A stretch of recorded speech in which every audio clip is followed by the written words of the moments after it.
Chinese can't leave.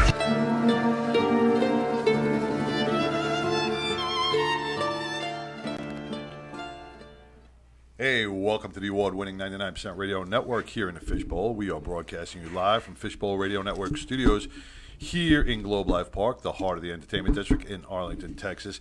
Man, every week I say we have a jam-packed show. We got a jam-packed show today, and today we are opening up the books, and we're going to give you a little peek inside of the underworld of the mafia. We have many great guests coming on from around our great country to share their stories and give you a real look into what La Costa Nostra is all about. Our show is brought to you by Law Tigers, the accident and injury motorcycle specialists. Visit them on the web at www.lawtigers.com or call them at 888-863-7216. And the VROC, the Veterans Resource and Outreach Center, now home to a badge of honor.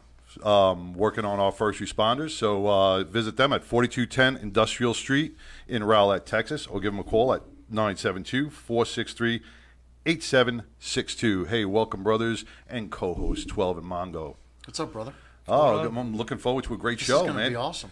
You know, we've had packed shows before, and we keep saying it, man. This is something that's going to be really tight. This is something that, you know, when we talk about The Godfather and Goodfellas and Donnie Brasco and all the mob movies that have ever been made, you know, everything's been a hit, right? No pun intended. But when we get to talk to the people who really live those lives, and you know, I want to welcome our special co-host today, Larry Mazza. How are you? Thank you. I'm doing great. That intro was fabulous. The music, and you know what's funny? Greg Jr., the Grim Reaper's son, that was his wedding song. Really? Yeah. His first, you know, many years ago. His first of many weddings? Yeah, he had a few. Yeah. So yeah. Sideshow was probably listening in to get that information and that happened. But I really appreciate you guys inviting me, and like you said, some of the guys coming on today have great books, have great stories. And, you know, in the limited time, they'll give you a little brief intro into that. And looking forward to Saturday night. Some of them will be there, too. That's going to be wonderful. I can't wait. Yeah. I do want to let everybody know, Saturday night we are having a book signing at Studio 80, and it's a mob experience. This is a one-of-a-kind thing you're never going to see in Texas. You can experience this like Larry has done it in the Mob Museum in Las Vegas. But now we have brought that pretty much that same experience here.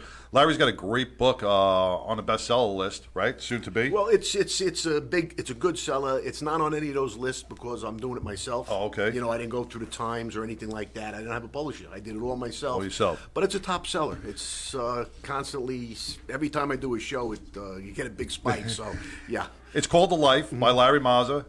It depicts everything how you got into the life and what changed and how you got out of it, right? Getting into the life is a unique story in its own. I came from a normal family. Right. And if it wasn't that I took a job, I was in college, I took a job, met this older woman who happened to be married to the Grim Reaper. Right. You know, a heavyweight, right. And, you know, there's a lot that happened in between, but ultimately I wound up being his right-hand man and really getting ahead in the life, you know, moving up a little bit. Right. So, yeah, and then the way out, you know, was also unique with all the corruption, which opened the door for me to, you know, save my life. Right. And everything in between that went on from the beginning to the end, all the different businesses and the gambling businesses. Some of the guys got into the drug business, and it's in the book. And all the hits and the war. The war is the climax of the whole thing. Yeah, that was like what, 90s, 93? I'm not really right around 90, 90, 91. Yeah, but a lot of people don't know that there was a Cold War before the shooting actually started.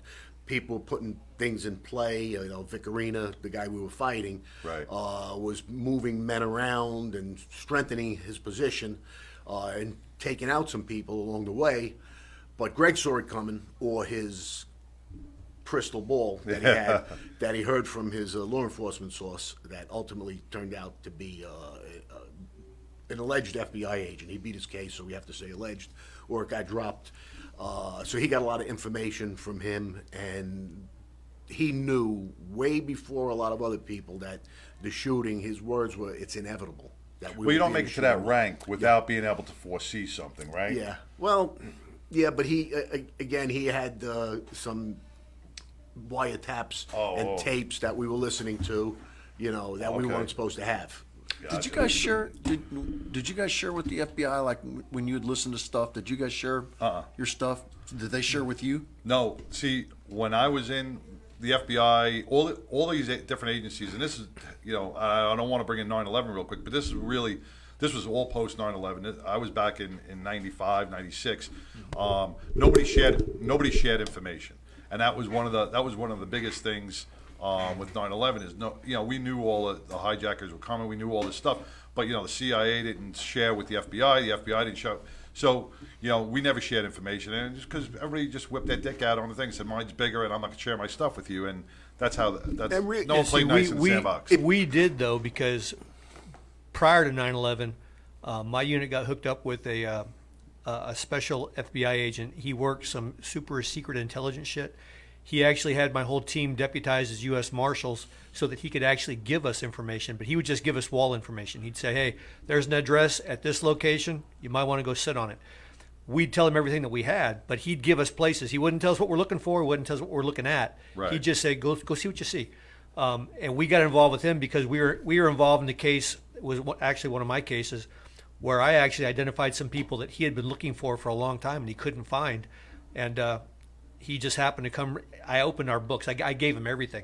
And he goes, I can't believe this. He goes, I think you guys can do some work for us. So we actually cooperated, but it was with a specific unit, and it was limited. We gave them everything. They gave us an address. Yeah. It's a trust factor, Yep. Your lives are on the line. If there's one guy that's bad, like my boss had, Yep. You're putting a lot of people in danger. And the crazy thing he did, this agent, to protect Greg, he put it out that me and my partner Jimmy were given the information, which is not even close. Not even close. I didn't even know an FBI agent.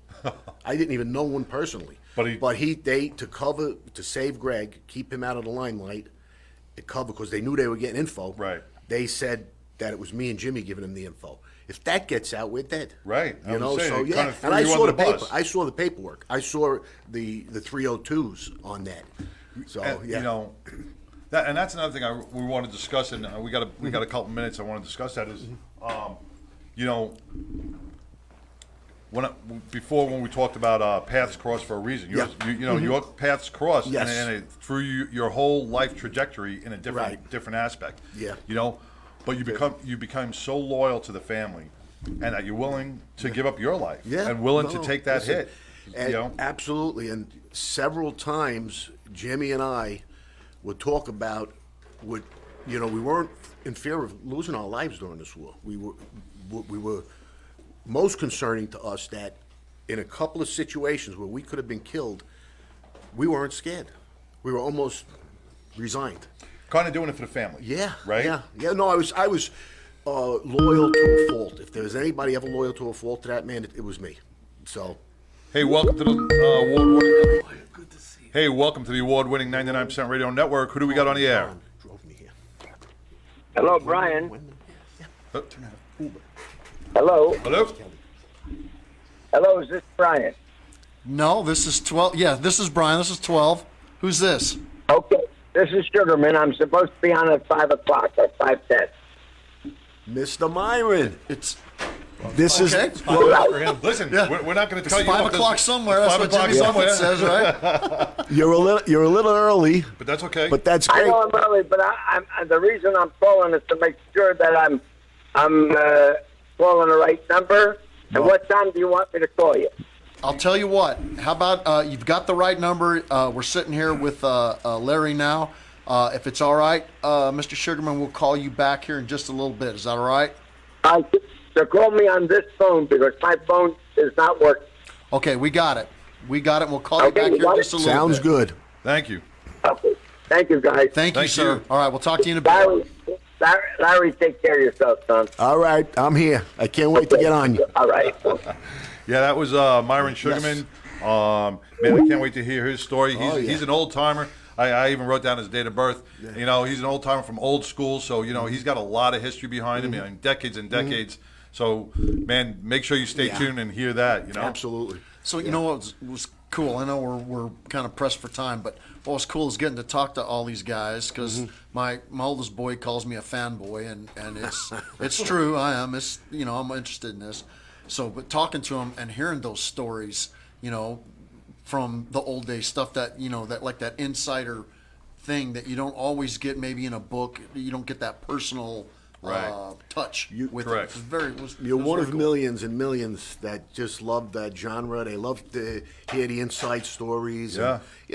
And so many It's history. people that didn't live it would have loved to live it, and here we are saying, no, you don't want to live it. It's the truth. It's not what it's all cracked up to be. I want to introduce Frankie Dixon, Omega Gamma Delta brother, from Studio 80, who's going to be hosting our mob experience. What's up? Welcome, Frankie. Thank you very much, everybody. What's going on, everybody? Larry, Everything's it's great. a pleasure. Yes, my pleasure. We went by the club before just to check it out. I was hoping I unbelievable. would have found somebody in there. But I tell you, yeah. this is extraordinarily exciting. Oh, I can't wait. And considering the backgrounds that Well, we you have. know what Larry just said, about not, being in the life and then not wanting to be in the life, and Frankie, you weren't in the life, but you were around it so much, being in the club scene. A lot. I worked at several clubs that probably circling the wagons, you would say. Correct. You know, Right. as a door guy, you don't get too involved with anything else, but just stay in your position, do what you're supposed to do, prevent crazy fights and things like that. But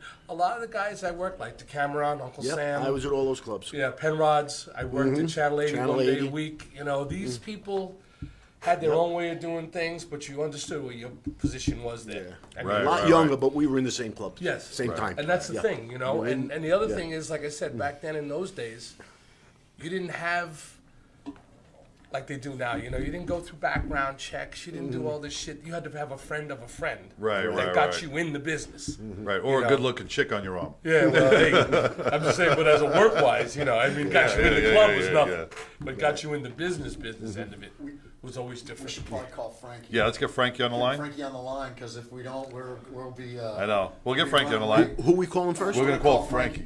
Frankie Steele. Yep. Okay. So, just while you're calling him there, Duke, getting him on the line, we'll set it up. What we're talking about is this weekend's probably first of its kind in DFW event at Studio 80 in Fort Worth, starting at 4 o'clock in the afternoon. And this show's kind of setting that up. Yeah.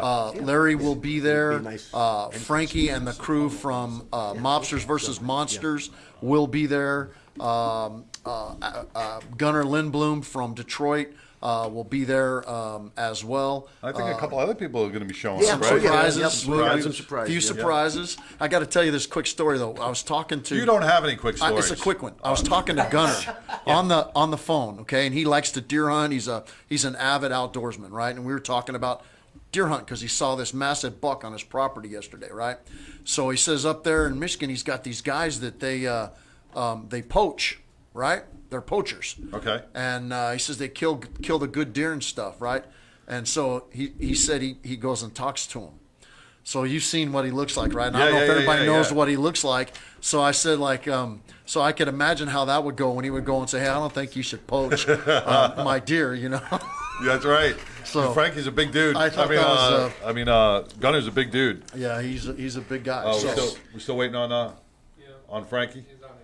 Well, you want to do Myron first? yeah. He's waiting. We could do Myron. Yeah, we can do Myron. We can Might as well. We can All call right, Myron yeah. back. Let's call Myron Well, back. Frankie, can we send Frankie a like Johnny message Carson? like, Boom! You pop down one seat. She could text Frankie. Yeah. And we'll call him right after the next. Yeah. Myron. So lining everything up as we're going to get Myron on the phone. This Saturday at 4 o'clock at 500 Taylor Street, Studio 80. The doors are going to open at 4 o'clock for this mob experience. This is something that DFW and even Texas itself has not been able to experience unless you go to Las Vegas and like you did the mob museum. This is something that it's history in the making. So you'll really enjoy it. Myron, you're on the air. We had to call you back a little early. How are you?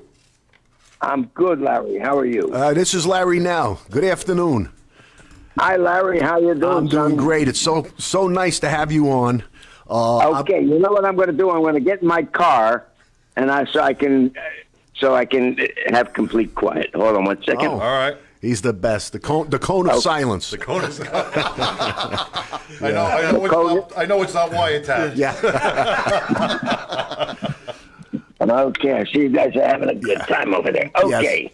Well, Myron, I'm gonna intro you by telling everybody that your book is incredible. I read it. The names that are in there are historical. It's called The Last Jewish Gangster, and I'm going to leave it to you. Tell us something about Meyer Lansky.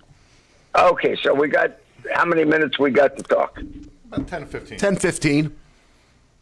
10 or 15 minutes? Yeah, you're not going to throw you off. That's for sure. We're not going to throw you off. Okay, well, all right. So 10, 15 minutes. Let me give it to you guys in summary form. Meyer Lansky was iconic. He was the Jew, together with Benny Siegel, that made the deal with Lucky Luciano. They were all three influenced by Arnold Rothstein, who was really the brain and taught these guys that you're not going to make money being thugs. All right. I think, Larry, I told you the remark one time that I invented, or I think that I invented, I think that I thought up was, if you have to use your muscle at the end, it's because you didn't use your brain in the beginning. Very good. And I remember you telling me that.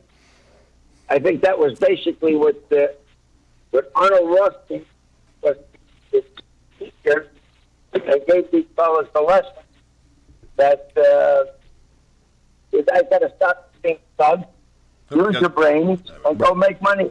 Be a racketeer.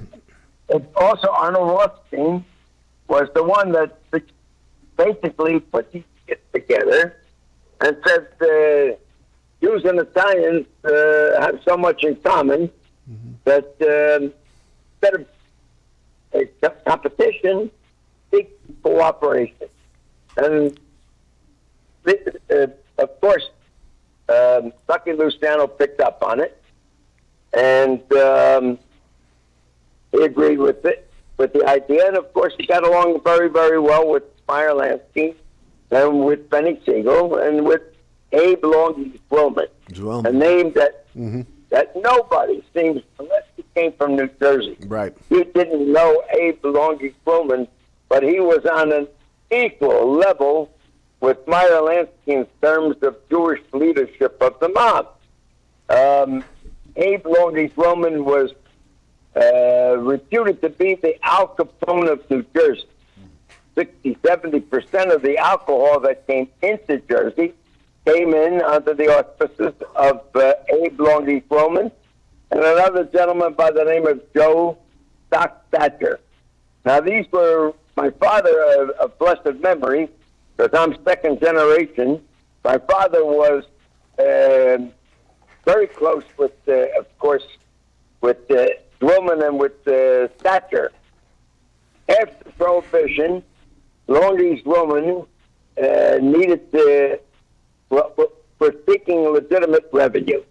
In 1932, there was a company called Public Service Tobacco Company, which was formed by a fellow by the name of Bill Lillian. To the best of my knowledge, putting all the dots together, Bill Lillian must have made a promise to Longy Quillman that he would then sell him Public Service Tobacco Company, which was a cigarette vending machine company. But I have the original minutes of that corporation, and what I was able to come up with is that Longy Quillman, he coveted that particular company, and Bill Lillian somehow or another antagonized, aggravated Longy over the negotiations. Longy's woman dispatched one of his hitmen, was Max Putty Hinkes, and told him to put this guy in a hospital for 6 months so that when I go to negotiate with him, I'll find somebody a lot more amenable to the price that I want to pay it. And that's how Longy wound up with Public Service Tobacco Company. And in 1937 or 38, it was suggested to my father, who was also at that time looking for something legitimate to do, or something quasi-legitimate. There was an old-timer by the name of David Quincy Lieberman, who was the connection guy for Longie's Roman, and told my father, Siggy, why don't you go into the bagatelle machine business? And my father went to Abe Green, Longie's, Doc Thatcher, and the three of them formed a company called Royal Music Company, ultimately became known as the name of Runyon Sales Company. Doc Thatcher sold out to Jerry Katina in 1946, went to California, opened up the Moulin Rouge nightclub, and then he was Meyer's guy in Vegas. They were of equal level leadership. Now, of course, there was Mo Dalitz, and all of these were important names insofar as Jewish mob. Ultimately, Runyon Sales Company, I'm going through it real fast to give history as quickly as I possibly can, since you son of a bitches limited me to only 10 minutes. Yeah. But, Myron, you got real big in that yourself, didn't you? Eventually, Runyon Sales Company became the key factor in the restructuring of Valley Manufacturing Company. That's it. Valley Manufacturing Company had been put out of business by Robert Kennedy, who took their best gambling device called the Valley Bingo machine, and what he did was he banned the machine and said it can only be used in interstate shipments as long as states exempted themselves from federal law. Bill O'Donnell, who was the general manager of Valley Manufacturing Company, the company went into foreclosure.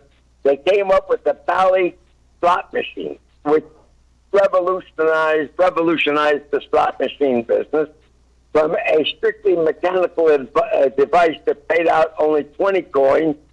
They came up with the hopper system that would pay out thousands of coins, and that revolutionized the entire gambling machine business.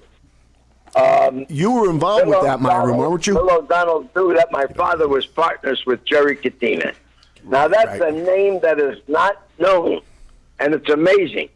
He was the iron fist in a silk glove acting boss of the Genovese crime family after Vito Genovese went to jail on drug charges. I know the name. He was so powerful. This man had connections throughout the entire United States and other places throughout the world.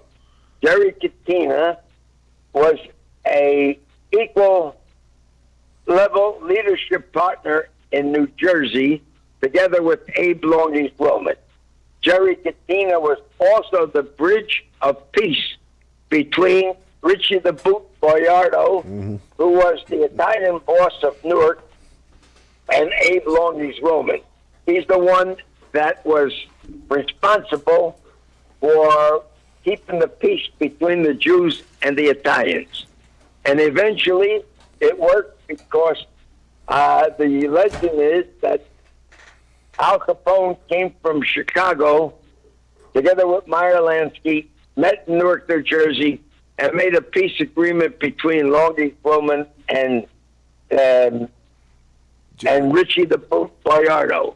And after that, Newark was in complete hands of the boss.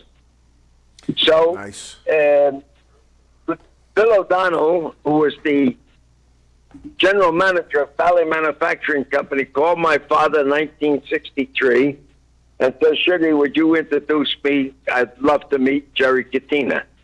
Even though my father and Jerry Katina and Abe Green were the Valley distributors, actual fact is that Jerry Katina was not active, but Bill O'Donnell knew that my father was partners with Jerry Katina and said to him, Sugar, would you introduce me to Jerry Katina?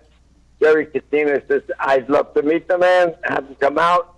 Bill O'Donnell presented the idea of taking the company, taking Valley Manufacturing out of foreclosure at a price which was extremely attractive. The banks agreed to it.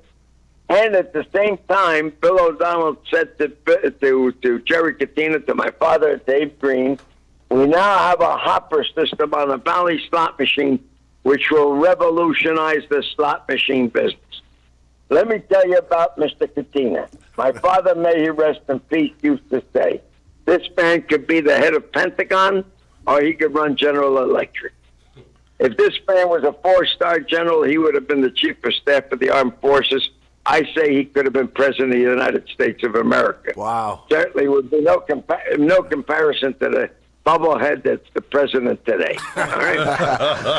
And if I happen to offend anyone right now by what I just said, No, not at all. Not in this studio. How do you say? Hey, Myron, Myron. How do you say "kick man tuchus" in English? All right. Myron, listen, we're in Texas. Which means, Yes. I'm in Texas right now. That's where the show is taking place.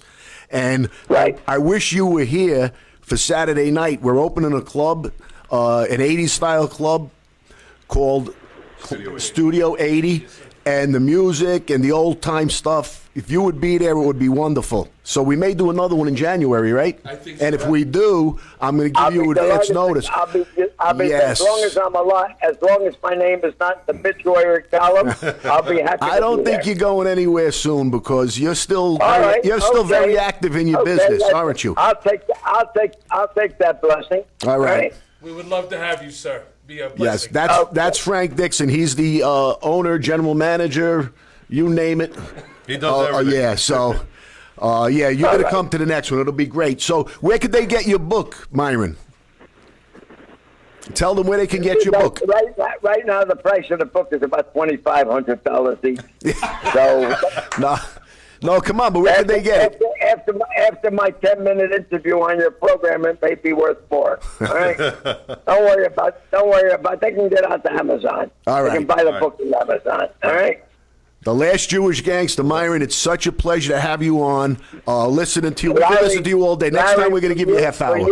For you, I'll walk to Texas. You're too kind, my man. You're too kind. There happens to be a fantastic guy, and those two mugs that are sitting next to you to know how great you really are. God bless you. Thank you All so right? much, and I All feel right. the same way about you. Okay, You know guys. that. Thank you, Nice Uncle talking Myron. to everybody. All Take right? care Thank now. you, We'll sir. see you Thanks, soon. Myron. Appreciate it. God bless. Thank you. Okay, boy.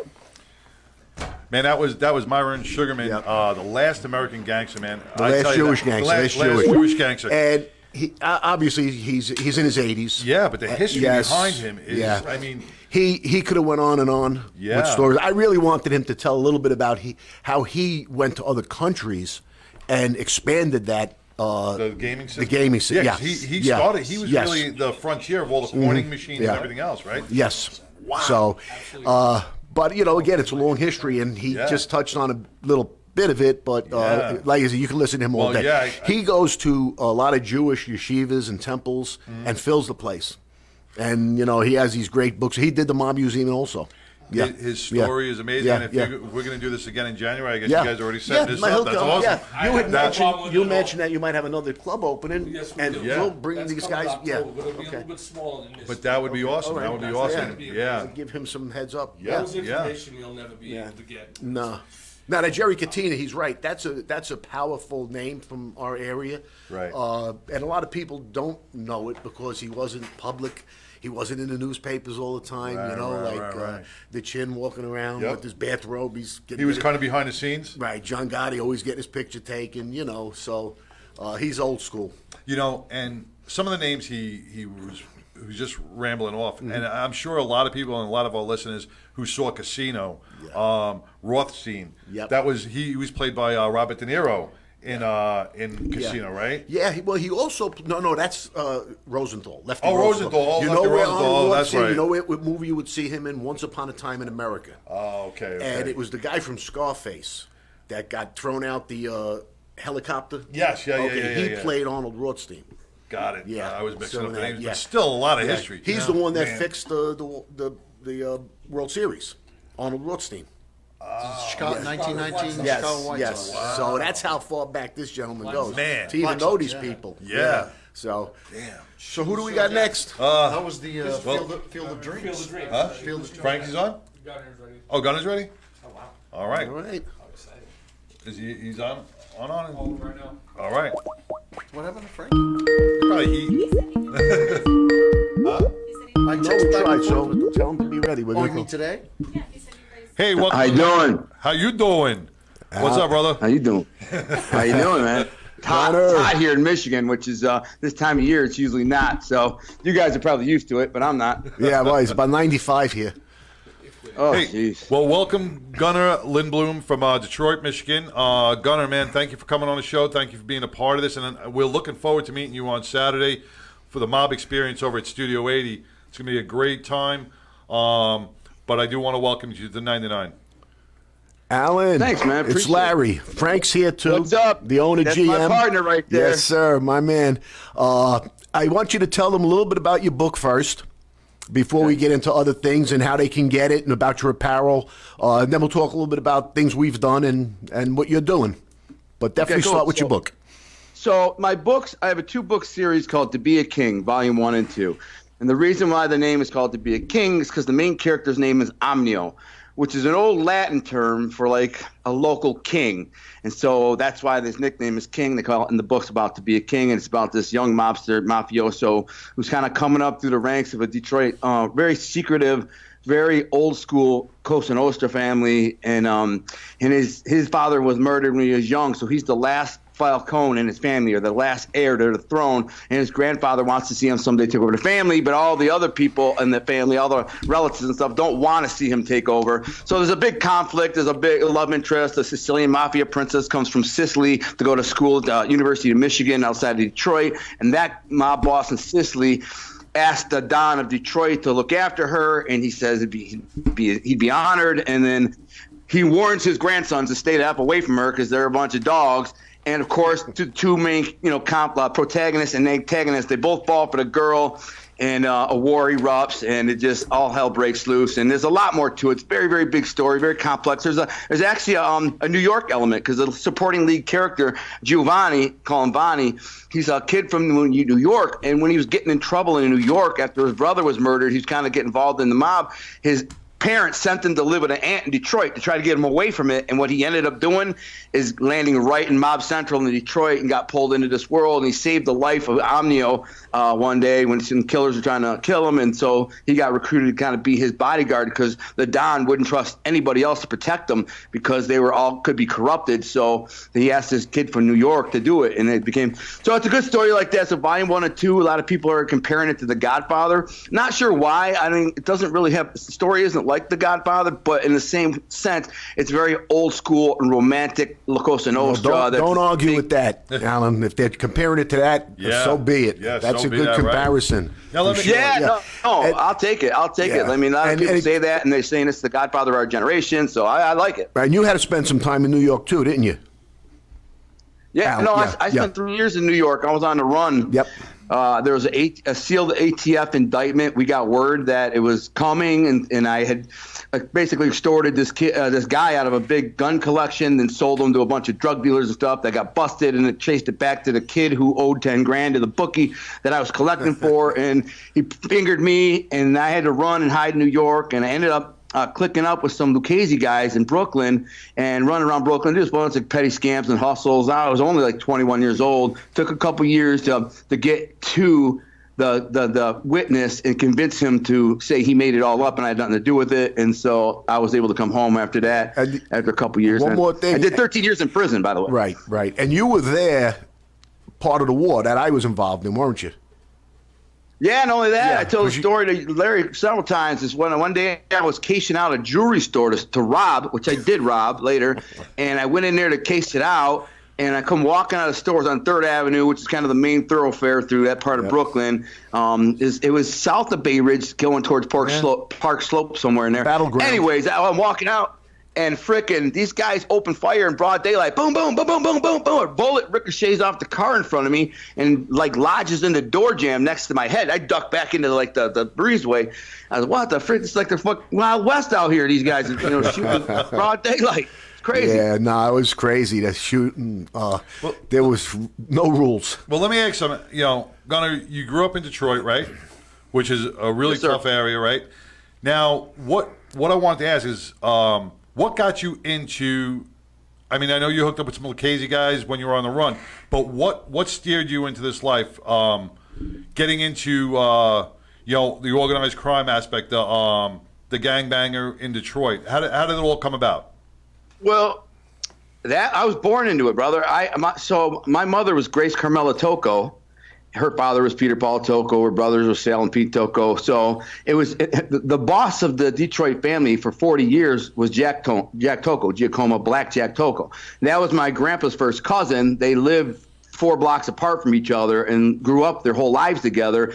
And their fathers were friends. And anyways, they were very close. They're confidants. In fact, Jack Tocco really looked up to my grandpa because he was 10 years older, and so he was like a guy, almost like an unofficial consigliere of the family. He spent a lot of time at our house, having meetings. They all spoke Sicilian. They were very reclusive and spoke only in Sicilian, and so there was all these like powerful mob dons around me, like the boss and the underboss, not really underboss, but the consigliere and the capos. They're at my house almost daily, and I used to go swimming at the boss's house. My mom used to babysit his kids. We all lived in the same neighborhood, but I was a real bad kid. I was just a bad kid. My parents divorced when I was 4, and I went and lived with my grandparents in that area in Grosse Pointe, Michigan, a very wealthy and affluent area where it was just mob central. It was like ground zero for the mob in Detroit. And so I was kicked out of school for fighting and just being a bad, unruly kid because my dad was an alcoholic. My mother was mentally ill.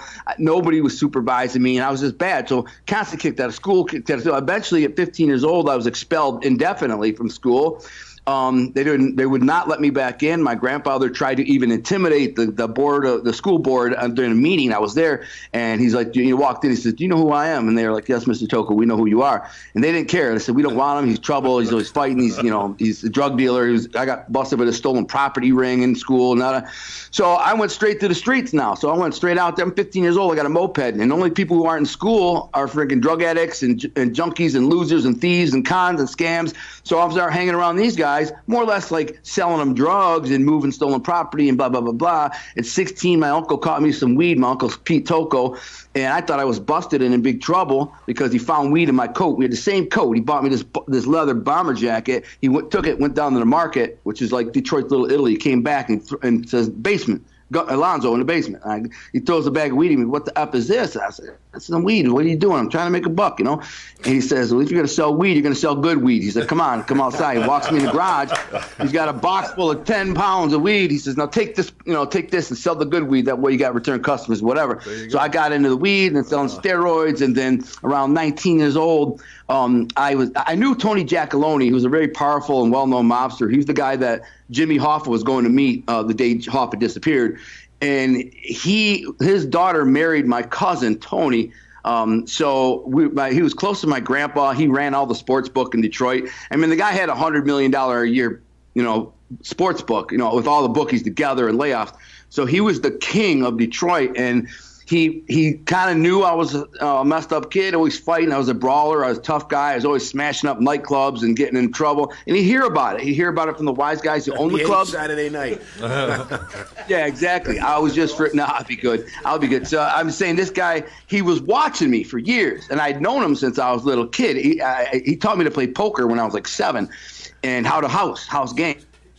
And so one day he says, listen, he calls me up and he says, now I had done a couple little things for him, but one day he calls me at like 7 in the morning. He says, "Listen, I need you to do something for me." I said, "What's that, Tony?" "Anything." He says, because I told him anything work, I'll make some money. He says, "There's this guy, my Gumar, my girlfriend, ex-husband showed up at her house last night drunk and smacked her around and passed out. He's like, I want you to go handle it." I said, "No problem. Give me the address." So I went over there with my workout partner, a cat named Dario, and walked in. I knocked on the door quietly and came in, snuck in the house. He was passed out drunk.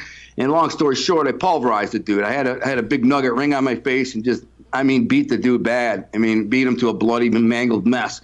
And so they dragged him out of there by his hair and threw him down a flight of stairs. And so she called him and said, "I don't know who that guy was that you sent here, but he was for no games." And so after that, Tony started to use me as muscle to collect for bookies and sometimes actually make bookies pay. Because a lot of times bookies weren't paying their marks. They weren't paying people. And then they get a call and say, "Listen, I hit for 20 this week. The guy didn't answer my call. And I want to get paid." They want to keep them betting so they lose it again. So I go down and see the bookies and say, "Listen, man, you got to pay these guys. You got to pay up."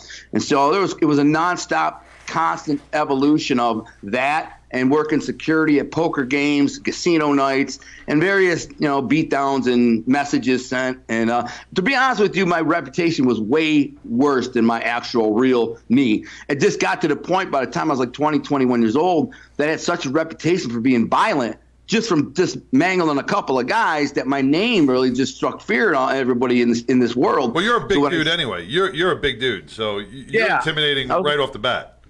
Yeah, I was a big dude. I shaved my head bald, a big muscle-bound meathead, and so when I showed up, and it was serious, I took it real serious, If the guy disrespected me or Tony in any way, I might knock his teeth out, and then Tony would laugh about it, though. He liked to hear about it. The guy, he was a violent dude. Just so you know, if you want to Google Tony Giacalone, the guy was believed to be responsible for up to 60 murders. So he was very, very bad, kind of a Greg Scarpa type dude in many ways.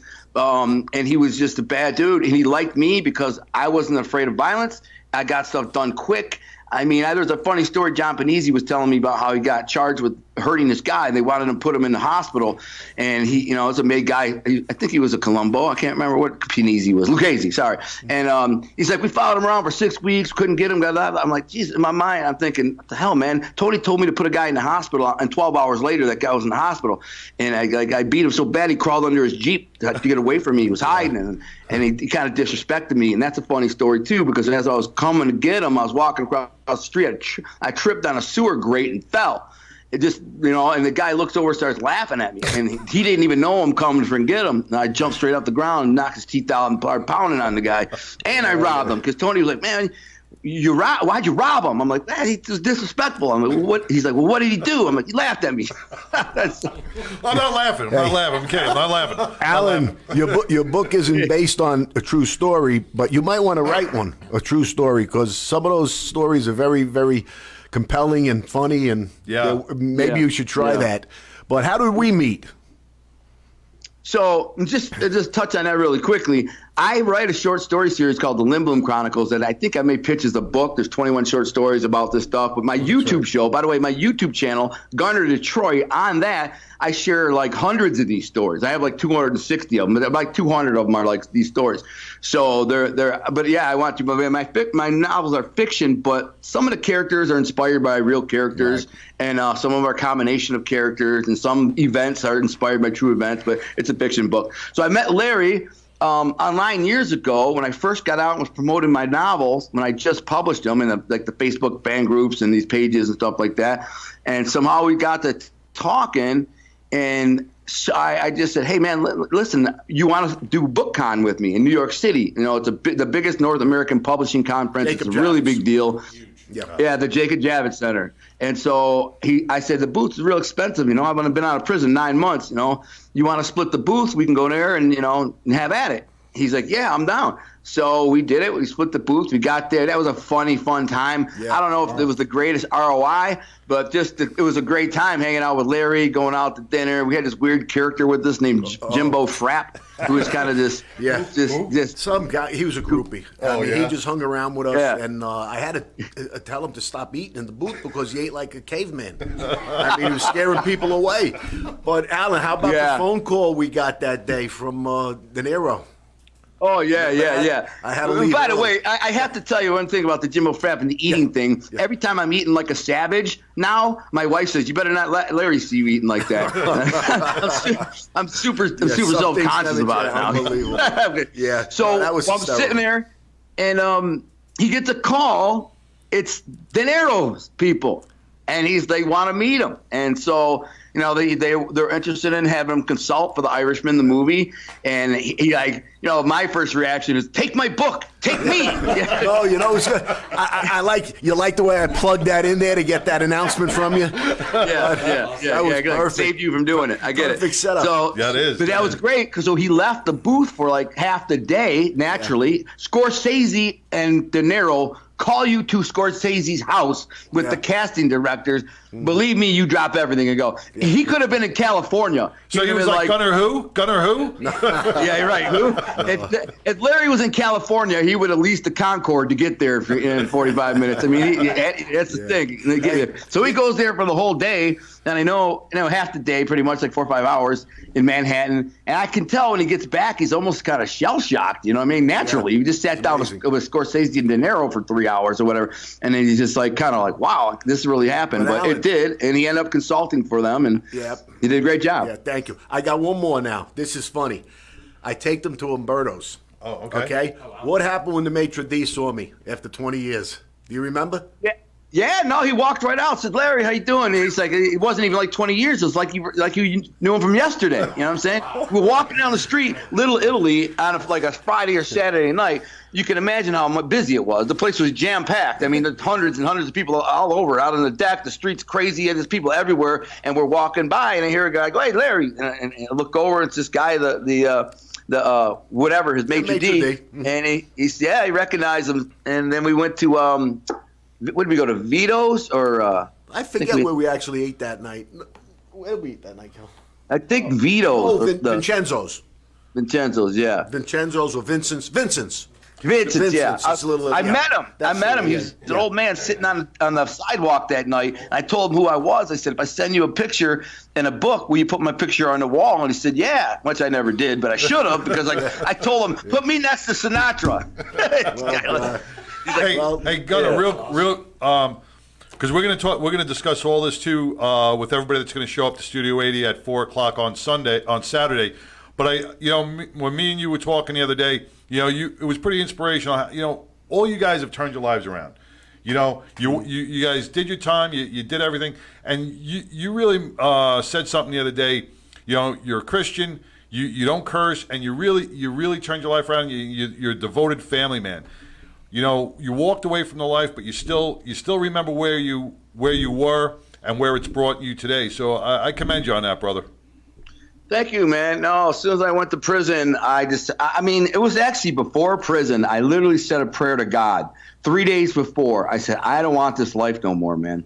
It's scary. It's exhausting. It's a horrible life, looking over your shoulder all the time. Who can't trust anybody? Who's going to kill me? I'd burned so many bridges and did so much dirt, robbing drug dealers and robbing, wise guys, and really everybody. I made everybody mad. But everybody was either with Gunner, you're going to have to kill him. So if you go at him, you got to kill him. And they didn't want to kill me, or there were people telling them not to kill me because I was valued to them. I had value. I was an asset, like Tony Giacaloni's asset. So I just said, I don't want it no more. And then 3 days later, I was arrested, and I didn't think obviously 13 to 50 years in prison was going to be the result. But as soon as I got to prison, I just before, even in the county jail, I was in the county jail for 19 months, and 17 of those months I was in the hole. And I wrote 3 of my novels in my mind while laying there in the hole for 17 months. Wow. And I told myself, when I get to prison, I'm going to get pens and paper, and eventually I got a typewriter. And I'm going to write these novels because I know this is a gift I have. I just know I have these stories like that are better than 99% of what I'm reading. So I did it, and then I went to prison, and I just was obsessed, man. I was a zealot. All I did was lay on my bunk 10, 12 hours a day typing. I'd work out, I'd eat, and go back to typing, and I did that for 13 years. In fact, that's how I met my wife. I had on Facebook that I was writing books, and my cousin started a Facebook page, and she worked for a publisher, and she kind of knew who I was from the neighborhood, but I didn't know her. And she says, listen, I see you're a writer, send me the manuscript. Maybe I can check it out and help. And I said, okay, that's cool. Everybody in prison loved them. They all people were saying, this is the best books I ever read, best books ever. At this point, I'm 7 novels in.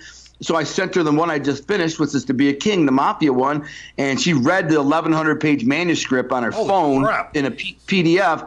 In 3 days, she cranked it out, like 2 days, and then she wrote me and called me a unicorn. She says, dude, you are a freak. And she said, I read 10,000 books. I've been reading since I was 4. And she's like, I worked in the bookstore, had a literary scholarship. I'm a book nerd. I read your book is literally, she said it was in the top 3. She later admitted it was the best book. She just didn't want to blow up my head. Moral of the story is she started writing me, and we started communicating and just kind of being honest with each other. And she ended up falling in love. I fell in love, and that was, 12 years ago or whatever it is. So I married her the day I got out. Right now.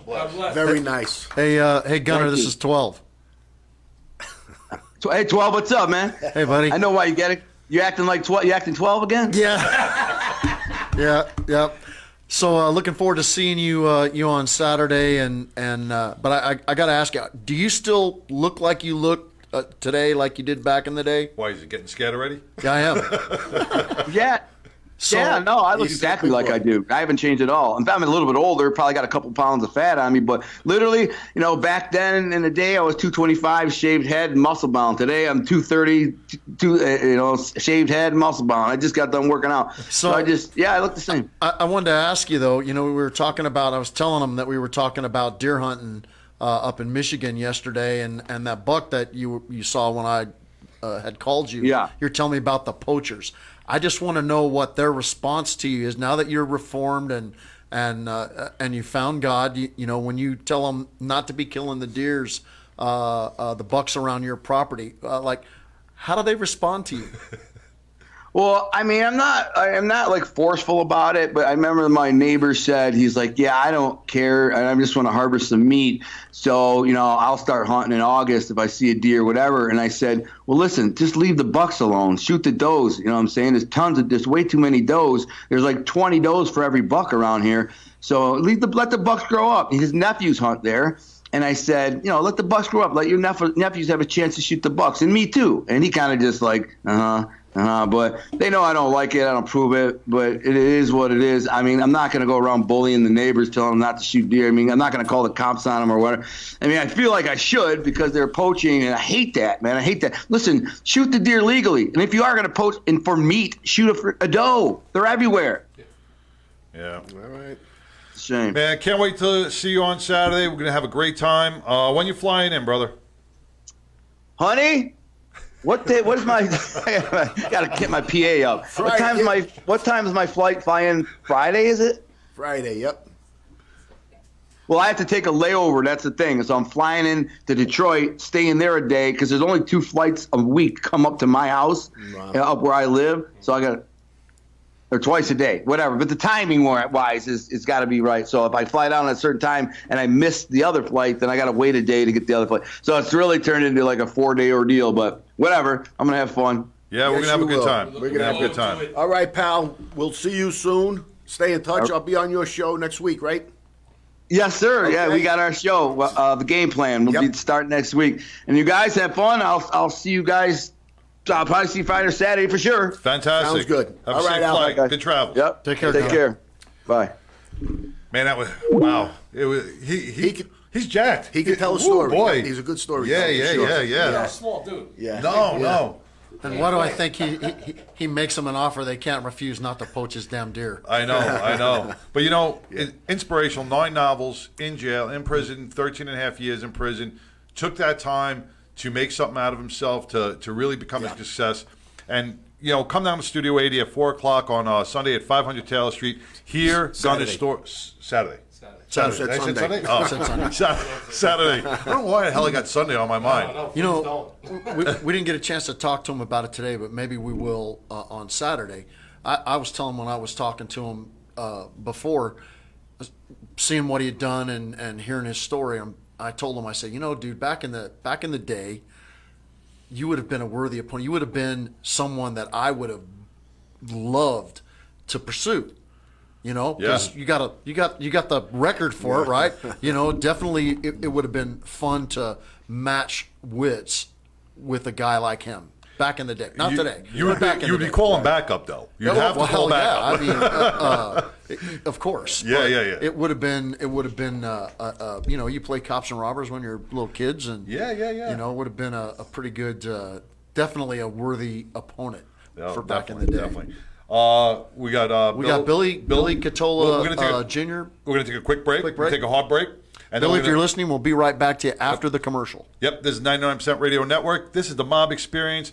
We are gearing everybody up for Saturday night at 4 o'clock. The whole Mob Experience we're going to be doing starting at 4 o'clock. We're doing a book signing, a Q&A, meet and greet, and then we are going to party like rock stars for Frankie's night at Studio 80. So it's going to be a Mob Experience. Dress your gangster. Not gangster with your hat backwards, but gangster, nice gangster. So come on down and see it at Studio 80. We'll be back after this.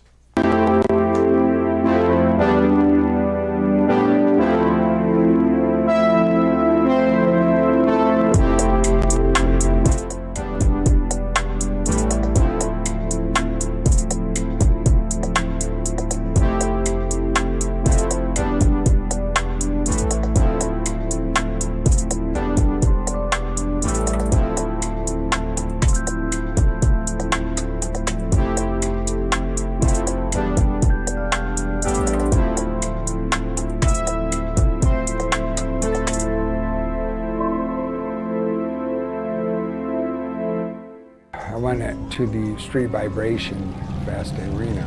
I was on my way back, 50 miles from home, and then the guy wanted out of the express lane because he didn't want to pay us $6 and swooped me and locked him up. I went down. Number 911, do you need police, fire, ambulance, and probably police? Where at? Is it a motorcycle driver? Something that I never really planned or thought about is getting in a wreck. I knew that I was always destined to be a trial lawyer. Now, I have a pretty broad experience in the law, but I started practicing and was representing people that were injured, and I was representing insurance companies that were operating against the person that was hurt. Bills started adding up. I had hospital bills that I had to go get x-rays and MRI and all this other stuff that basically came out of my pocket until Law and Tigers got involved. I became nationally known for doing brain injury and spine injury work. I was representing a lot of motorcycle riders who unfortunately are subject to very serious injuries. The guys that it came out to my house when I was all laid up, filled out the paperwork, mailed it in for me. A lot of Tigers helped me recover that plus what I didn't know about. How can we help the most people? Doing what I love to do, which is to ride motorcycles and to represent those that are injured and get their families back in the place they need to be to get their life back. If you ride, you obviously know Law and Tigers. I mean, in my book, I go to rallies, I see them. They're there for us riders, help support us when we are hit or, taken down. Don't hesitate to call them Law and Tigers.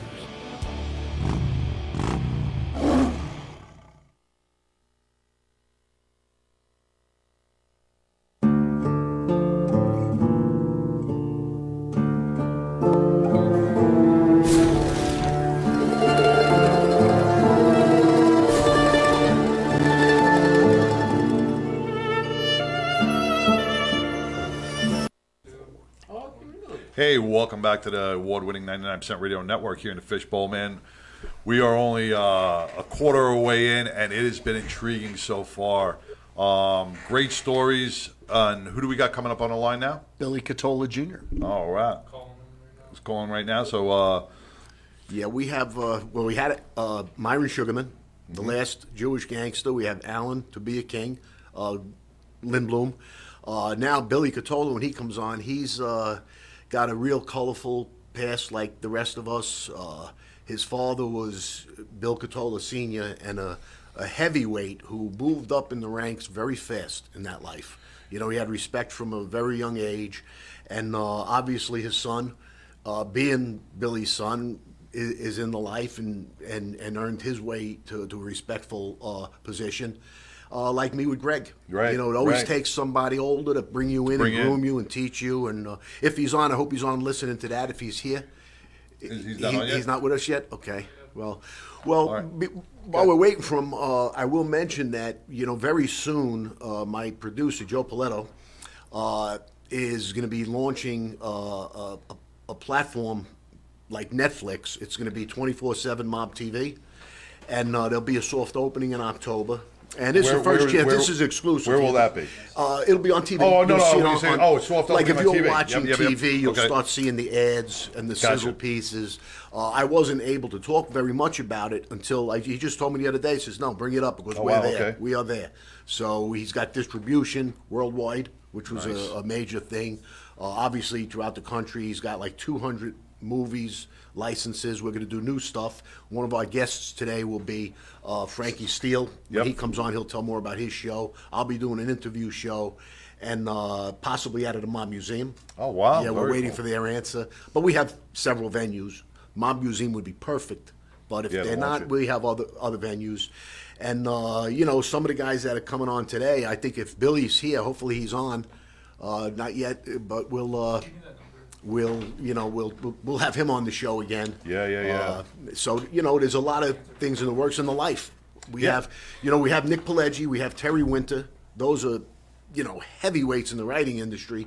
Everybody Terry did Boardwalk Empire, Sopranos. I want to just really, I don't mean to interrupt you, but while we're getting Billy on the phone, because Gunner was talking about your meeting with Scorsese and Scorsese and De Niro. And De Niro. How, you got that phone call, now you're at Hello. Yep, there he is. We'll get back to that, Billy. What's going on, man? My man, you're there. We were calling you for a few minutes. I went into the intro. I spoke a little bit about your dad, how he was, a real heavyweight in the family. And sometimes it's hard for the apple to fall far from the tree when you're of his stature. Did we lose him? He hung up? All right, we'll get him back. Is he on Skype or is he on the phone? He's on the phone? Yeah, I got his room. Is he there? You there, All right. Bill? Oh, okay. All right, I got you. We lost you for a second there. So, like I said... You know what it is? I'm by the hospital, brother. Oh, okay. Yeah, is your father-in-law again? Yeah, he's upstairs. But don't worry about it. I got some time for you. Okay, good. No. Thank you. I know he's watching after his father-in-law. So anyway, I spoke about your dad a little bit. I'd rather you do that. He moved up in the Colombo family very fast. He actually made it to underboss, and I said it's hard for the apple to fall far from the tree when you have a father like that Right. is going to look after you and groom you and teach you. But go ahead, say a few things, Billy. Let us know, about how you got into the life and things like that. Well, I started getting into the life. I was kind of young. I was maybe 11, 12. My old man used to take me up to his social club. It was in Bath Beach, which we call 11th Avenue. Right. And he used to just bring me up on the weekends. I used to hang around the guys, play some video games, fuck around with the weights a little bit. But, at that age, 11, 12 years old, I started to notice that when guys would say hello to my dad, they would not only just shake his hand, but give him a kiss on the cheek. And, at that age, it's not like today, you see two guys kissing, you think, okay, maybe they're gay. But in those days, I was young and I had no idea what it was about. So week after week, I watched it and I started to see that, guys would just wait around just to get his ear. It was kind of comical. It's like, going to a classroom and at the end of the class, you want to ask the teacher a couple of questions. You got to wait until the kid in front of you was done. So I noticed that, and I started to notice that, the respect that these men were giving him. And I'll be honest with you guys, once I started to understand that, my britches got a little bit bigger. So from a young age, I would go home and, hang out with the kids in my neighborhood, and I would start acting a fool. I would start fighting with kids in the neighborhood. I think I could remember a few times where I would say, "Hey, do you know who my dad is?" Right. Matter of fact, I had said it to a couple of cops one day. Again, I was like maybe 11, 12, and we were on a corner on the 4th of July, 48th Street between L&M is where we used to live. That's the Flatlands area. And we were shooting off some bottle rockets, I think. It was early in the day. So all of a sudden, the squad car rolls up, and they get out, and they start telling us we can't shoot the fireworks. So, all my other friends ran. I was the only one standing there with the bottle rockets in my hand. And the cop went to go pull them out of my hand, and I won't let them go. So he's like, "Son, you gotta give these to me." I'm like, No, these don't belong to you. And the cop was like, "They don't belong to you either." I'm like, "You're right, they don't belong to me. They belong to my dad. And I don't think you want to take them from my dad." This is verbatim. And I'm like, "I don't think you guys want to take them from my dad." So the cop says, "Well, who's your dad?" I said, "Well, his name's Billy, and he lives up the block." So they decided to go around the corner. I thought they left. They went around the block. They knew my father. They rang the bell. I could see them whispering through the door.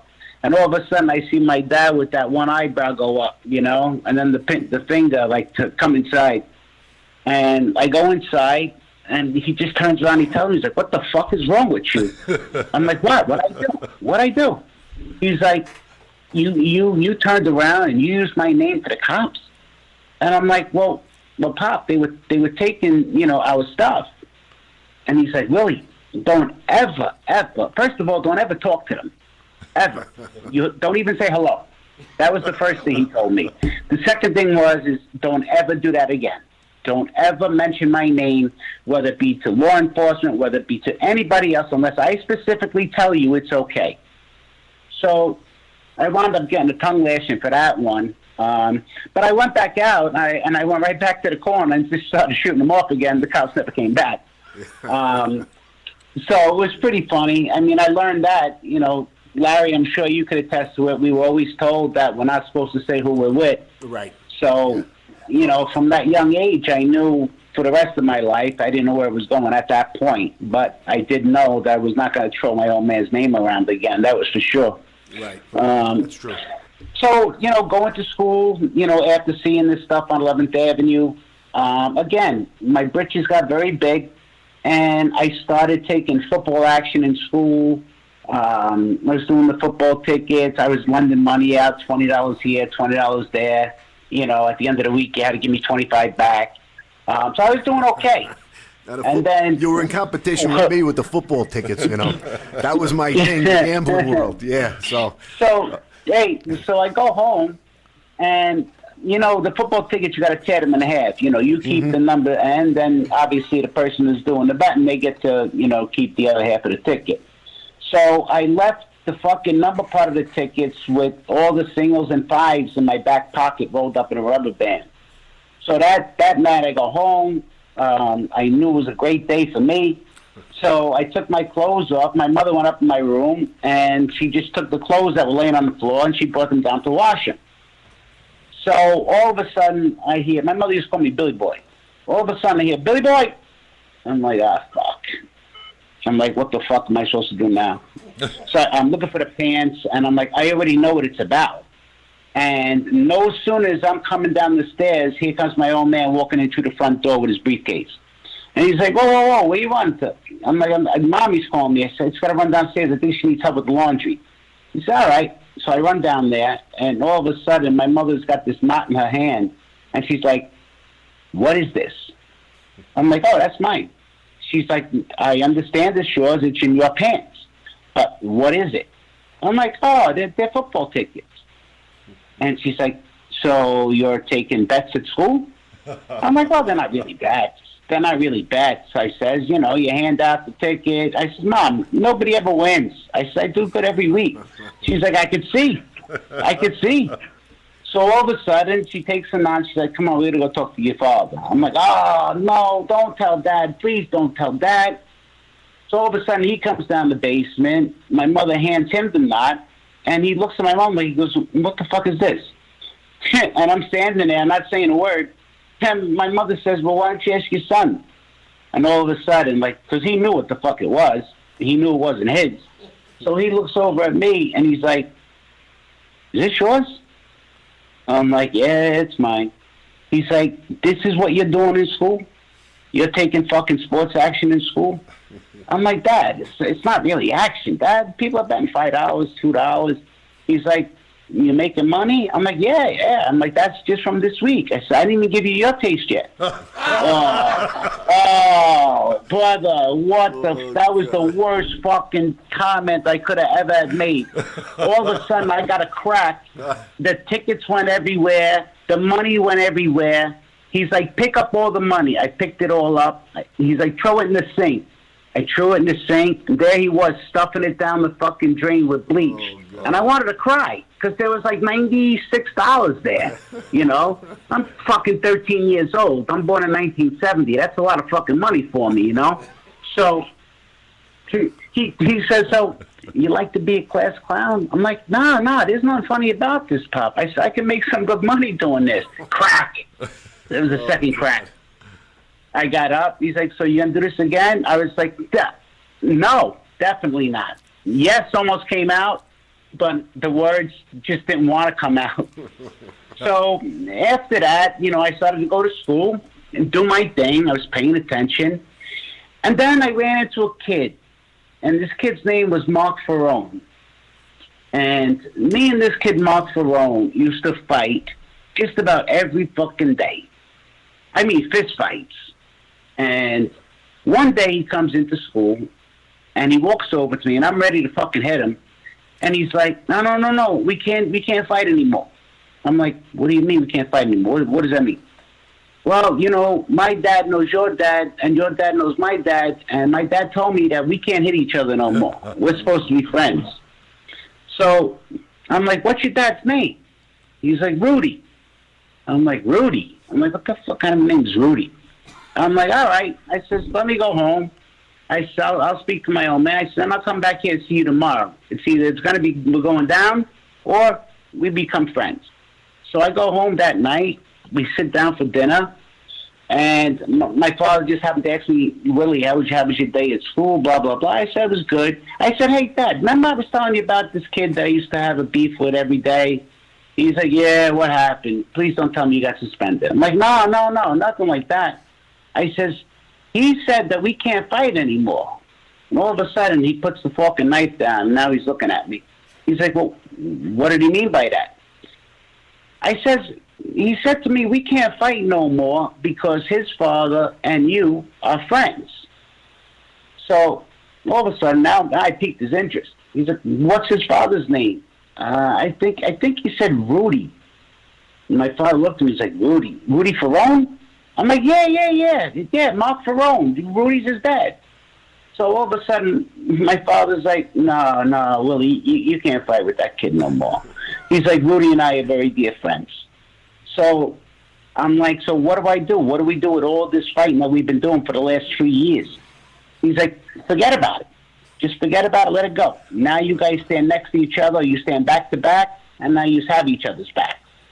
And I became really good friends with Rudy Ferrone's kids after that. Now, I'm sure, Larry, you know who Rudy Ferrone was. I remember the But name. for anybody else that might not know, Rudy was with the Jersey crew, the DeCavalcanti crew. And he was a good guy. You know, he had a little bit of a drinking problem, get out of turn every now and again. But other than that, he was a real sweetheart of a man. Billy, let me ask you a question. So now, Billy, let me ask you a sure, question. man. You know, with your dad, I was watching a video the other day. It was you. You went to college, right? You did 2 years in college? Yes. And you coming into the life, your dad really didn't want you into the life, but he knew how smart you were.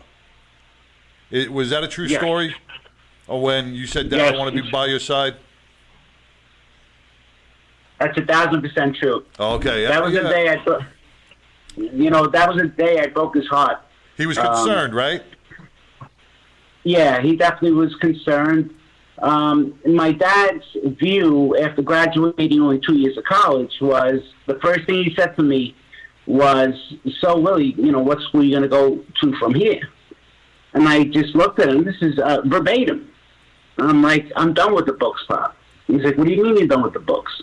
I'm like, look, I ain't got the heck for the books anymore. I said, I want to be with you.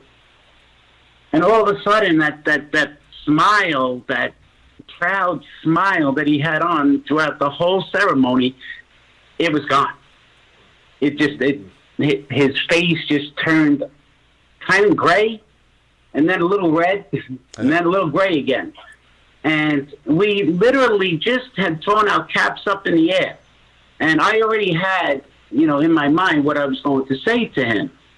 So when I had turned around and said that to him, the first answer he gave me back was, Willie, can't you just let me enjoy this day?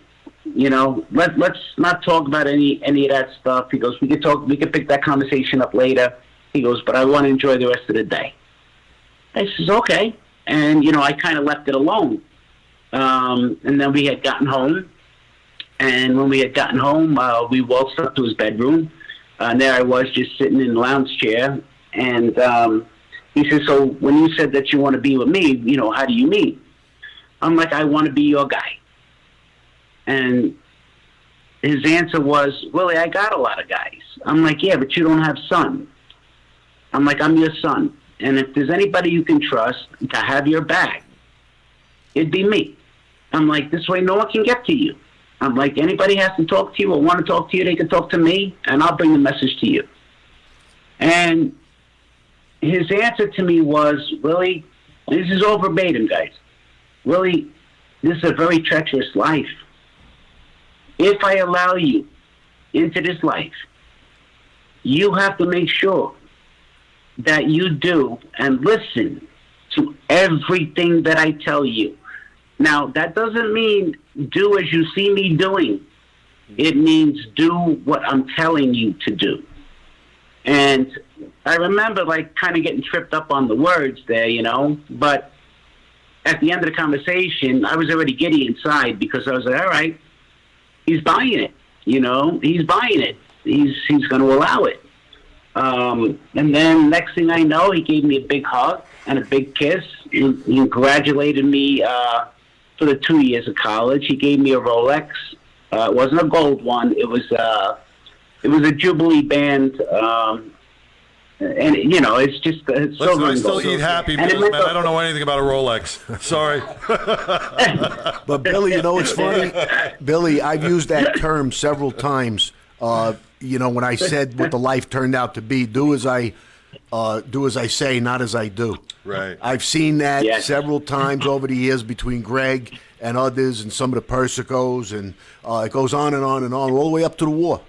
As a father and a son, Yeah. as a father and son, Larry, maybe you can help me on this. I mean, his father's real proud of him graduating, you know, and doesn't want him to get into the life that he was leading, but is also proud that he's smart enough to be part of that life. Well, and also You know? the loyalty, the way he presented himself, and that he was years ahead of himself. He said the things to his father that he needed to say. Right. What better buffer would there be? Now, as a dad, As a trust. but as a dad, No, which you don't want it for your son. He didn't want it for Billy Jr. Very few guys. I shouldn't say that. There's some that are just so, I hate to use the word, evil, greedy, treacherous, that they want their kids in the life. So they never, if they go to jail, if they got to go on the lam, they don't lose anything. They put that. But his father wouldn't do that. I wouldn't do it. My father wouldn't do it. So there's a lot of us that wouldn't. Okay. Yeah. Hey, Billy, this is 12. I got a question for you. So when you told your dad this, and you were accepted into the life, did he hold you to the same standards that he held the rest of the crew, or did he treat you differently then? Did the relationship between you and him change at that point? I was held to a higher standard, guys, than the average guys. Well, let me just speak from my heart first. Once I realized that, you know, I am now around, my feet are in the street now. The way I looked at it is that, look, I know all the guys around us. I know their reputation. And I felt like I had to go out and, I don't know how else to say it, but I just felt like I had to go out and do things, whether it be throw my hands or just whatever it might be, steal something, just something. Yeah, just to show that, you know, I can do the same thing that everybody else is doing. But that's not what he wanted, because I wound up getting lipped over that. So, you know, it brought him back to the conversation. He goes, you promised me that you were going to listen to what I told you. Now, I didn't tell you to break into that Benz and take the stereo out of the fucking dashboard, now did I? And I'm like, no. Then you shouldn't have done it. Okay. Well, do you want the stereo? No, I don't want the fucking stereo. And the fucking stereo went right through the window. So after that, I felt like my feet was always to the fire. Not that my dad rode me. It was just that I always felt like no matter what was going on or who was around, I always felt that my dad had the corner of his eye on me, like to see who I was talking to, if he could see if I was getting animated. If I just walked in, let's say I was casual on a night that I was supposed to be dressed, you know, things like that. So my dad would come after me harder than he did other guys. And it was difficult for a while, and until I started to understand it. It wasn't until the old timers, let me see, like the Joe Smashes or the Nicky Rizzos, the Peanuts, Black Sam. Black Sam. Yeah, I'm sorry. I was saying Black Sam. He was nearby. He was an Black Sam. Yeah. and I loved to talk to that guy. Yeah. He was a wealth of information. You know, up until his demise. I mean, he was a stone cold killer. Yeah. He really was. Yeah, he was in his 80s during the war, and they took him out during the war. Really? Yeah. Yep. Yeah. Yeah. Well, we can talk about that. Next we'll do that Saturday night. Sonny, I think was the only older. He'll be there Saturday. Billy will be there Saturday. Billy, you're coming Saturday, right? Yes. Yep. Of course, God willing. Yeah. Then you know what? Because we want to hear more of these stories Saturday. We don't want to do it. We don't want to blow that whole story on the show. Yeah, awesome. All right. Well, then we'll let you go. Then I know you're at the hospital there, Bill. Thanks so much. I can't wait to see you. And I can't wait to hug you, my brother. I know, pal. I know. It's been too long. So it'll be good. It'll be a nice reunion, and it'll be a wonderful night. So we look forward to it. Yeah. And thanks for taking the time today. And we'll do this more Saturday night. Yeah. Live. Thank you, Billy. Sounds good. Thank you, Billy. All right, guys. Stay well. I'll see you soon. God bless. I know. All right, guys. Bye. Bye. You know, what's interesting is, and we've kind of talked about this before, in his comments about his dad holding him to a higher standard. Mm-hmm. You know, as he was saying that, I was thinking about, my dad being a cop, going into that particular life, always wanting to be like your dad, with your dad, that kind of stuff, hanging around, as a kid. Right. I was thinking of those similarities and thinking, we've talked before when we had Larry on about, the aspects of brotherhood, that are the similarities between the people in the life and people in law enforcement, that brotherhood, the thin blue line, and the, your honor and your respect among one another. And I was thinking, my dad did the same damn thing. Even though he wasn't directly my supervisor, he always held me to a higher standard. Could I say something? Yeah. The closer you are, and the more they care for you, the higher they hold you. Okay? So, I mean, at 20, 21 years old, Greg was teaching me and grooming me things that you can't even dream of. Right. But but we talked about life, when paths cross for a reason, right? Mm-hmm. So we were talking to Billy, and Billy's dad was in the life, and he could have went to college. He didn't go to college, right? But his dad brought him into life. But if his dad said, no, screw you, you're going to college, you're going to finish school, I'm not bringing you into life, his life would have been a little different. Larry, your dad was a city firefighter, a New York City firefighter. And because of certain aspects that happened, you were probably on the way to go to Proby school and being a firefighter, right? I would have been, and I would have probably, based on what my father says and me knowing myself, I would have been a chief. Yeah, right. At some point, because I couldn't settle. Even in the life I was in, I couldn't settle for being just a hanger around. I says, okay, if I'm doing it, I'm You're doing it all 100%, right? Right. So anything I did, I would have been a.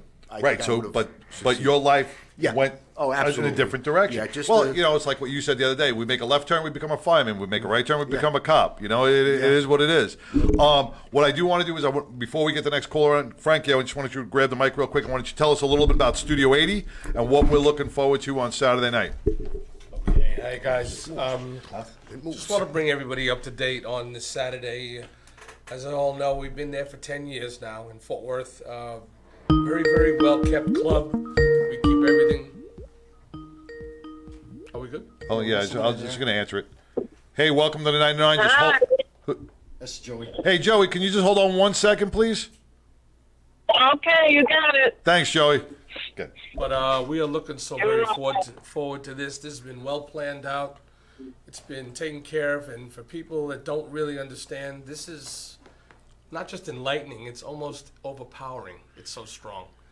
To miss this would be to miss something that you've, like a birthday. Yeah, it's an epic birthday, history. It's It's history. Yeah. It's history. And it's part of something that I grew up with, even on an outside part of it, But it's just so amazing, and the club is looking so forward to it. And we're just blessed to have Larry and Gunner and everybody coming into our club, first of all. And I'm very blessed to have a good boss that's allowing us to do this, and he's from Long Island as well. And we just really understand that sometimes these things are just bigger than life. Yeah, without a doubt. The 99 Network putting this together is absolutely amazing. Personally, I'm looking forward to the '80s music. Yeah. I mean, I'm old school. I'm gonna dance. Me too. Larry, if you have a microphone, I'll do a little karaoke. We're gonna bring you back to the day, my friend. It's gonna be an enlightening thing. Good. All right. Great. All right. Sounds All right. good. On the line, we have Joie Miami, right? Yes. Joey, are you there? This is Larry. Hey, Larry, how's it going? How you doing, Larry and Brian? Everything all right? Everybody's good. Going great, Joey. Thank you for calling in. She and sounds joining like us she's today. straight out of Long Island. Yeah. By the way, no, she was a heavyweight down in Miami, around some big names. I'll just give a little intro and then let Joey take it over. Sam Giancana, Traficante, Noriega, all names that are in her book and her podcast that's coming out. Again, that's under Joe Paletto, our producer. It's getting much closer. They just wrapped it up. Now they're editing, and it should be coming out, I would imagine, in the next couple of months or so. So she's got a very, very interesting story, and I'll let you pick it up, Joey. Excellent. Welcome, Joey. Yeah, well, I met a lot of guys back in the day. I was a very young person in those days. I was like in my 20s. And I hooked up with a guy from Chicago. And then I wound up meeting Santo Traficante at a funeral, actually. And he came over and introduced himself. And I was with a guy from Chicago at the time. And Santo's wife and I became friends. And before you know it, I had a guy that was one of the main guys from Panama, and we worked with Noriega, we worked with Hyman Launder, we worked with the Chicago crew, I worked with Joey Ayupa, I worked with Salvador Gaston. So I basically hung out with a lot of guys when I was a young girl. In fact, when I was 14, I took the rap from my own mother because she tried to kill my father. So what happened was I did some time for her. Then when I moved to Florida, that's when I became pregnant with my daughter, and that's when I ran into this guy while I was working. And he took me under his wing, and before you know it, I was actually a participant in the mafia. A lot of women are with the mafia. Yep, Driving through the tunnel. Going through the tunnel. Hey, are you there? Dude, I'm kind of stuff. We lost you for a second. We lost you for a second. Yeah, so I lived the life. Like I said, I loaded a lot of planes, and we had a Cessna, we had a Learjet. So basically, I was doing all the dirty work and taking the. It was like, it was kind of hard for me because I never really related to women as friends. I always had my guy friends, so I was dealing with a lot of, different things. Hold on. Yeah. Okay. Well, I was going to say, I read part a book on Joey. She's going to do another one, her own, from her own words. But the opening scene was very, very suspenseful because she's making a deal with the feds now, and she's where the betrayal outweighs loyalty. Right, and the way she says it is, what is I got it written down is it's like being fucked without the kiss. Yeah, but I mean, I felt I could have my heart beating for her. With all these, the guy who's going in her purse that she has the tape recorder playing. So it's some really interesting stuff. Now, Larry, and she was on a show. Which show was she on? Man? That talk show years ago. Sally Jesse Raphael. She was on one of those shows back then too. Oh, back then. So yeah, but you were in the life, and maybe a little different than Miami, but women to gain that loyalty, to gain that trust in that aspect, really not an easy thing to do for any woman. No, I mean she's really. I don't know of any others that I know of. The thing is, if you grew up the way I grew up, I grew up tough. I mean, my parents were really strict. My father abused us when we were young kids. So we kind of grew up like that. I did because, I had to look out for my siblings. And the hard part was that, when you struggle all that time and then you get out behind, you meet somebody that's going to give you like a Cinderella story, you just literally say, F it, I'm in. I'm in for the ride, And if they needed me to do something, if Santo ever asked me to do something, things I would have. He was loyal. I was loyal to him. He was my mentor, actually. I loved him. He was a great guy. A lot of people that portray him in movies, they knew him like I knew him. So, I was 12 years old when President Kennedy, and the president was coming over to you, and he kissed me hello, and he says, "You remind me of my daughter Caroline." Come to find out, 15 years later, I was hugging the man that gave the order to kill the president. Okay? So how do you think I felt? I was like, hey, I'm in. What can I do? I can't get out now. Hey, let me ask you a question, because you were with the Trafficante family back in the late 80s, correct? When I was with Santo, I knew his whole family, and he died, not too long after I knew him, but we were very close. In fact, the last time I saw him, I went to him and I said, "Hey, Pop, you have a few dollars?" And he said, yeah. He gave me $5,000, and he gave me a pair of diamond earrings, and he said, "Hey, this is for you for doing everything for me." And I told him, I said, "Listen," I said, "I'm here for you." What happened was he went to Texas, actually, to have surgery, and he died. I never saw him again. So that was the 80s, So Joey? basically- Joey, that was the 80s, right? I'm sorry? That was in the 80s. What's that? That was in the 80s? Yes, exactly. Right, 'cause John wanted to know- I met him in like... John wanted to know... And then from that point on, yeah. All right, yeah, because he wanted to know about, what's his name? With Donnie Brasco. With Donnie Brasco. You brought up that, they portray Santos in a bad light in some of the movies, and then when you look at like the movie Donnie Brasco, when they were on the app scan boat, Like when I see him shown like that in the movies, I kind of laugh because I know the real him. He was a family man, 100%. And most gangsters, they're loud. Even myself, I'm loud, But he was always low profile, very laid back. He loved his family. He adored his grandkids. I've eaten in his home many times. He had a house in Miami, a house in Tampa. He had a beautiful family. I wish I could have been a part of that family as far as like one of his relatives, because he had a great family.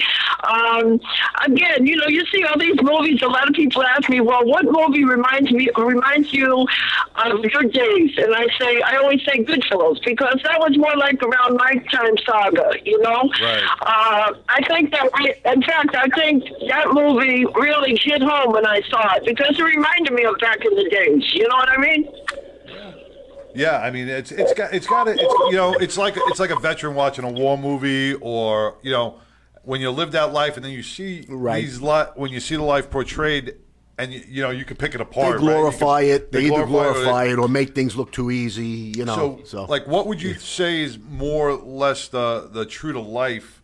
Who hit the mark on an actuality on a mob movie? To me, is The Sopranos. The Sopranos, really? Yeah. Okay. More because it's not glorified. It's real. It's like there's some funny things that happen. A lot of people, when they ask me, they say, "Joey, who's your favorite actor?" Right away, they think it's going to be De Niro or it's going to be Pacino. But actually, my favorite actor is. You know what I mean? So I just, like I said, you see a lot of monster movies, and I've read Larry's book. He has an excellent book out there. And, his wife is my agent. She's one of the best people to represent me. So therefore, I have 2 books out. People came up to me, actually, after I was on a few TV shows, and they wanted to do a story about me. But I had written my own story maybe 25, 30 years ago. So what they got in their books is only what I gave them. You see what I'm saying? But Larry, he has a great book, and I'm hoping to revise my book. We're going to do that. And make it a winner like his. That's going to happen for sure. Matter of time. So listen, next time we may do another one of these in Texas. We got to try to see if we can get you here.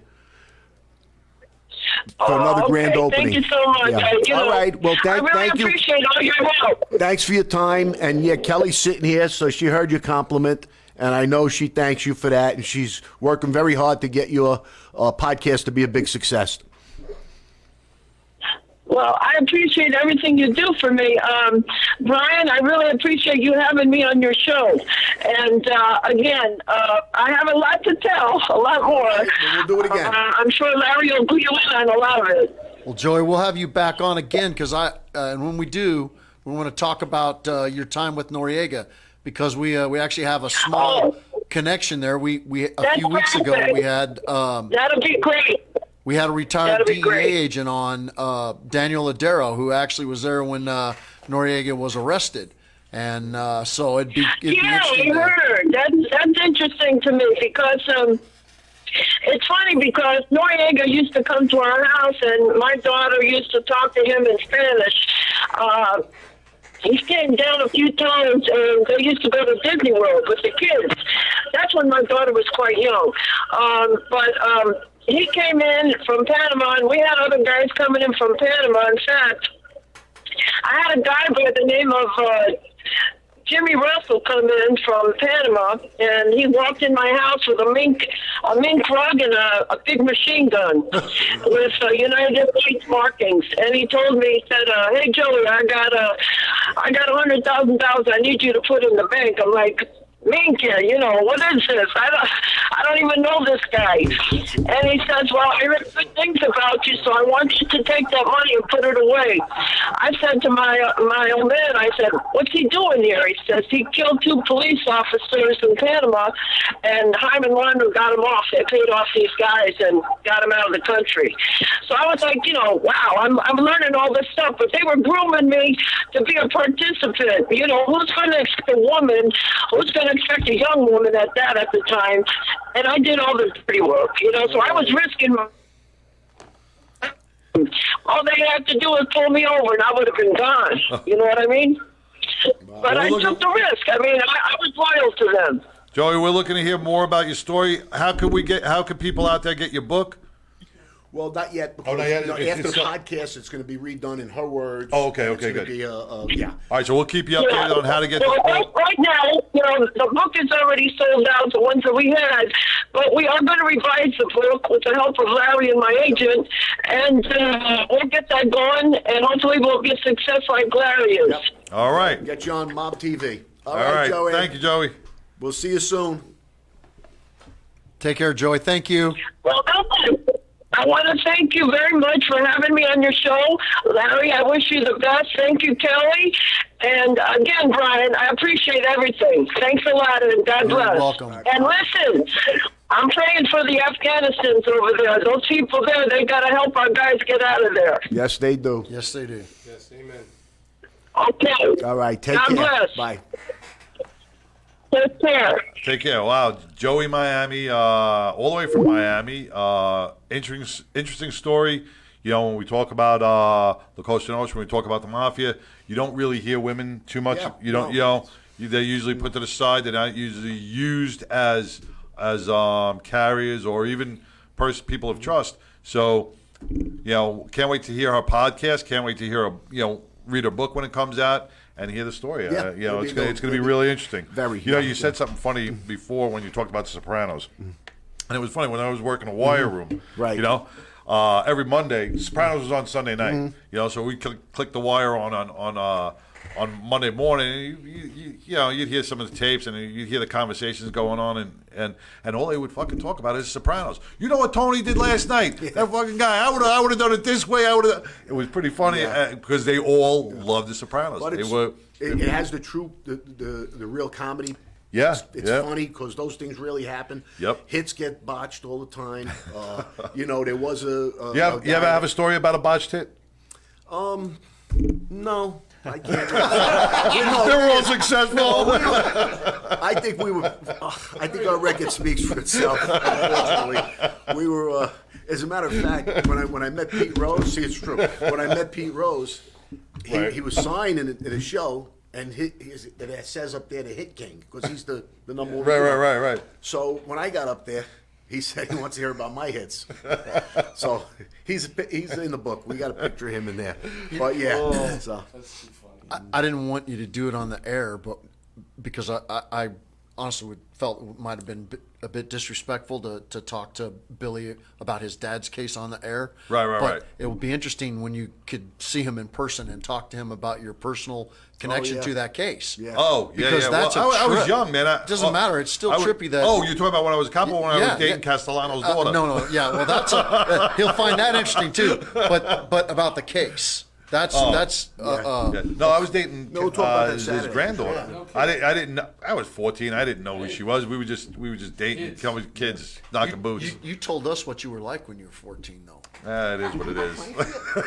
So, I don't know. There's no statute of limitations on that. I was always respectful. Always respectful. So who do we got? Did we get Who's Frankie coming up? yet? Yeah, we got Frankie. Frankie. Did you get a hold of Frankie? I just sent you his number.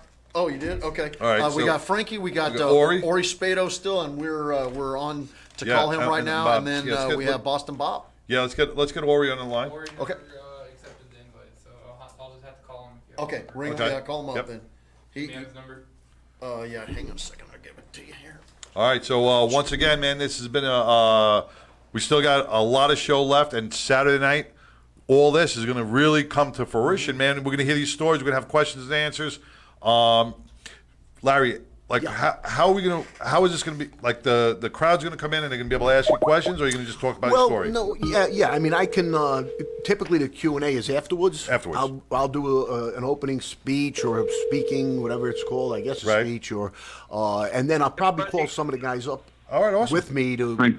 If we have more than one mic, it would be great. Yep. And yeah, perfect. And then the questions will come on at the end. Fantastic. Okay. All right. Who do we got? Ori's on. Mr. Oril Spado. This is Larry. Yeah. How are you today? Yeah. How are you? I'm doing great. You okay? Here. All right. You can hear us Larry? good? Yeah, can you hear me? I hear you, Larry. All right, good. Well, I spoke a little bit about your book. I told him the Accidental Gangster, and John, who's one of the hosts here, asked the first question to explain that. So I says, I'm not going to do that. I'll let Ori do that. The book is fantastic. I read it. There's a couple of parts of the book I wish I would have put in mine because they were really good ideas, like the letters at the end. I had mentioned that to Ori. And the only thing is I would have added a few more scams. No, the whole book is one big scam. It's beautiful. Ori, please. Movie. Yeah. They're in the movie. Right. You were breaking up a little bit there, Ori. They're going to be in the movie. Oh, okay, good. I like that. So tell us a little bit about yourself. Tell us about the book. I mentioned how you were tight with Sonny. Anything you'd like to talk about, please do. Oh, I'm on the show right now? Yeah, you're on. I'm trying to go on my computer here, see? Oh. I'm trying to figure out what the hell's going on All right. here. No, you're live. We got you on the air. I don't know if you're on Skype or if you're in view. Hey, Ori, this is 12. Don't feel bad. I go through this every day.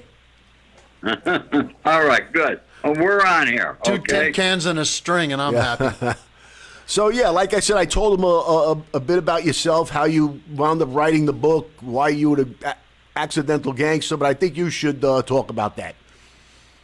Well, okay. My name's Oril Spado. They call me the accidental gangster because that's something I came up with while I was walking the yard in prison. Right. You know, that if I write a book, I'm going to call it The Accidental Gangster. And it's my journey. It's my life of people that I met through my lifetime. Such as Sonny Frances, Carlo Marcello, Frank Costello, Meyer Lansky, you name it, I knew every one of those people, plus a lot more. My book is a 2-time bestseller. I think we keep cutting out. Yeah. Are you there? Yeah, you were cutting out a little bit on us for some reason, but you're here now. Yeah, why can't I see? Why can't? Who's calling me? Somebody calling me? No, you're on the phone. You're not on Skype on the computer. We tried calling you that way, Ori, and you didn't accept the call. On Skype, On right? Skype. Yeah, so we called you on the phone. I'm trying to get on this Skype on the computer.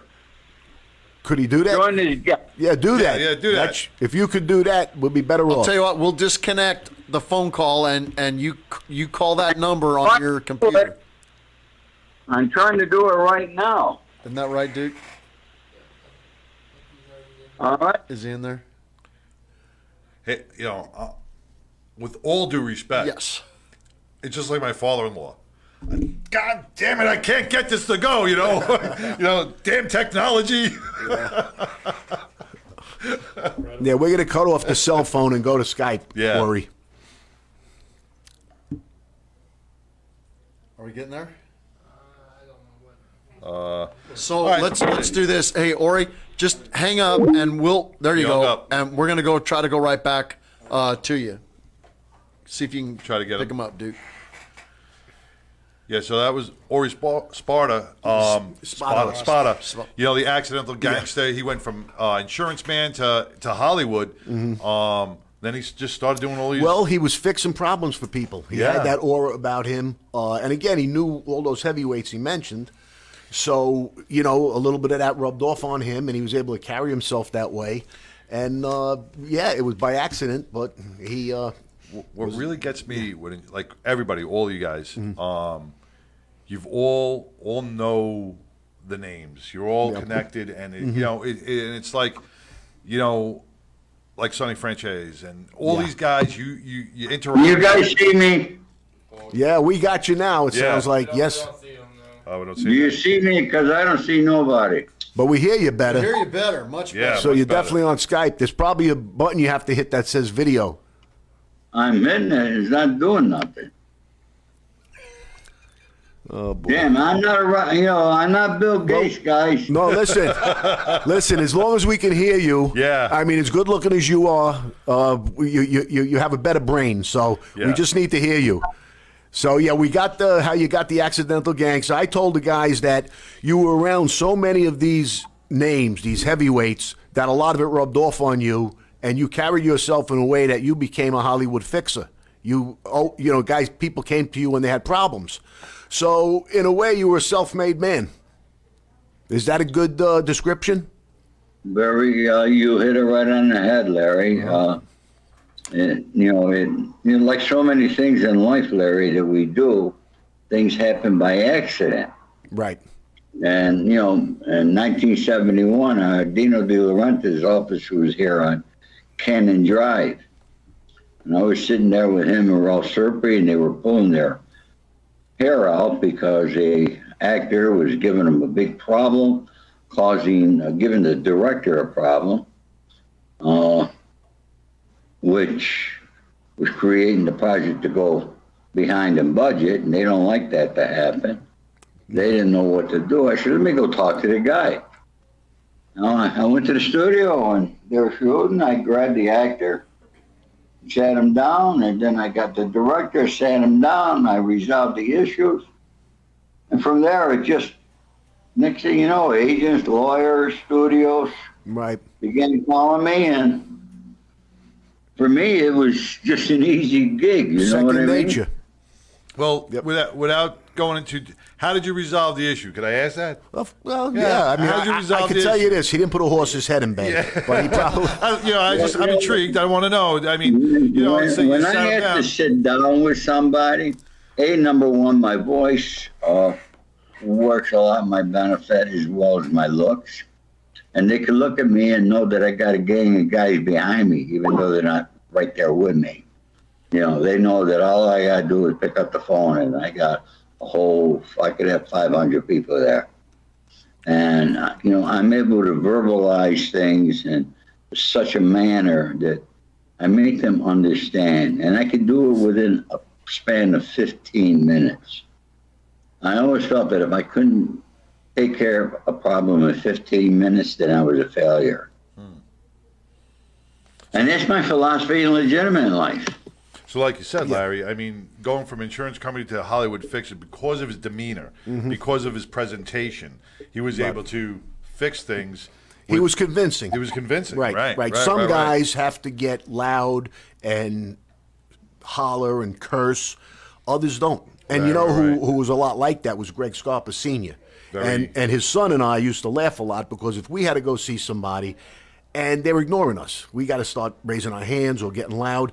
Greg just simply tells them, if I don't have my money Friday, you will be in the hospital. And when you come out, you're going back in until I get my money. And the money was there, So Ori has that too, where he just the way of presenting yourself, you're convincing. So, yeah. All right. I will tell you one story, and this would have been a great freaking movie. It was written by, many years ago, Newville with the New York Post. What's his name again? He had information, supposedly, of how Sonny was set up on that bank robbery charge. Right. That's a true story. And so Tina, Sonny's wife, invited him and Jack and Nick Pileggi with their wives over to the house for dinner to meet Sonny. And it was called The Last Gangster, I think it was called. And when they walked out, Tina put her arm around the gentleman's shoulder and said, if you could find that information, I'll give you one free murder. That's right, it was called One Free Murder. Okay, One Free Murder was the name. And this guy ended up writing the script. Of course, Tina was involved. She had her whole family involved. And it was going to be done at Universal. Ron Myers had a deal with Stallone, a 4-picture deal. Stallone got $2 million right up front towards his pay. And before you know it, over $3 million had been spent. But the movie wasn't getting made. You had Michael involved. You had Johnny involved. You had the whole family involved. And then the guy leaves, the guy that had the project at Universal, leaves there and goes to Paramount. And part of his deal when he leaves is he was able to take that deal with him. Tina hears about it and she demanded more money. And she's calling a guy. I'm going to call my husband. He's going to have his guy sent there. Boom, boom, boom. The guy called Jack Gilardi, and Jack Gilardi calls me. I said, don't worry, Jack, I'll take care of it. I mean, I can't begin to tell you how many things with Sonny's wife, Tina, that I bailed her out on so many problems. So I called Sonny. Sonny was out. I said, what's going on here? Hey, buddy, he said, my wife's a white child. You know that, buddy? He said, but she's not all wrong, he said. He said, look, I know you got the connections. He said, see what you could do about getting her some more money. I said, yeah, okay. So I got my entertainment lawyer and Jack Gilardi to work on it. In the meantime, things are moving. I'm flying back and forth to New York. Johnny comes up missing. He becomes an informant. And needless to say, they come up with another $50,000 for Tina. In the meantime, I am talking to the landlord out in Long Island where Tina lived because she had not paid the rent for a year. And I'm telling this woman, I swear the money's coming. I'll make sure Tina pays you. Don't worry. And finally, we all get busted. We're in MDC, Brooklyn. And my phone at my home was still on. And I called one day and I checked my messages. Tina got the $50,000, never paid the freaking landlord a nickel, which I knew she wouldn't. And she finally got thrown out. But hey, here it is. I'm listening. I'm on the phone. I'm in prison, okay? And this woman's crying the blues to me. She don't have her money. I just thought it was kind of funny. Yeah. Wow. That's too much. Crime don't pay, right? That's a middle name. Yeah. I don't know, man. Somebody got the 50 So, grand. Somebody Ori, got the 50 grand, right? Ori, tell them where your book is, where they can get the book.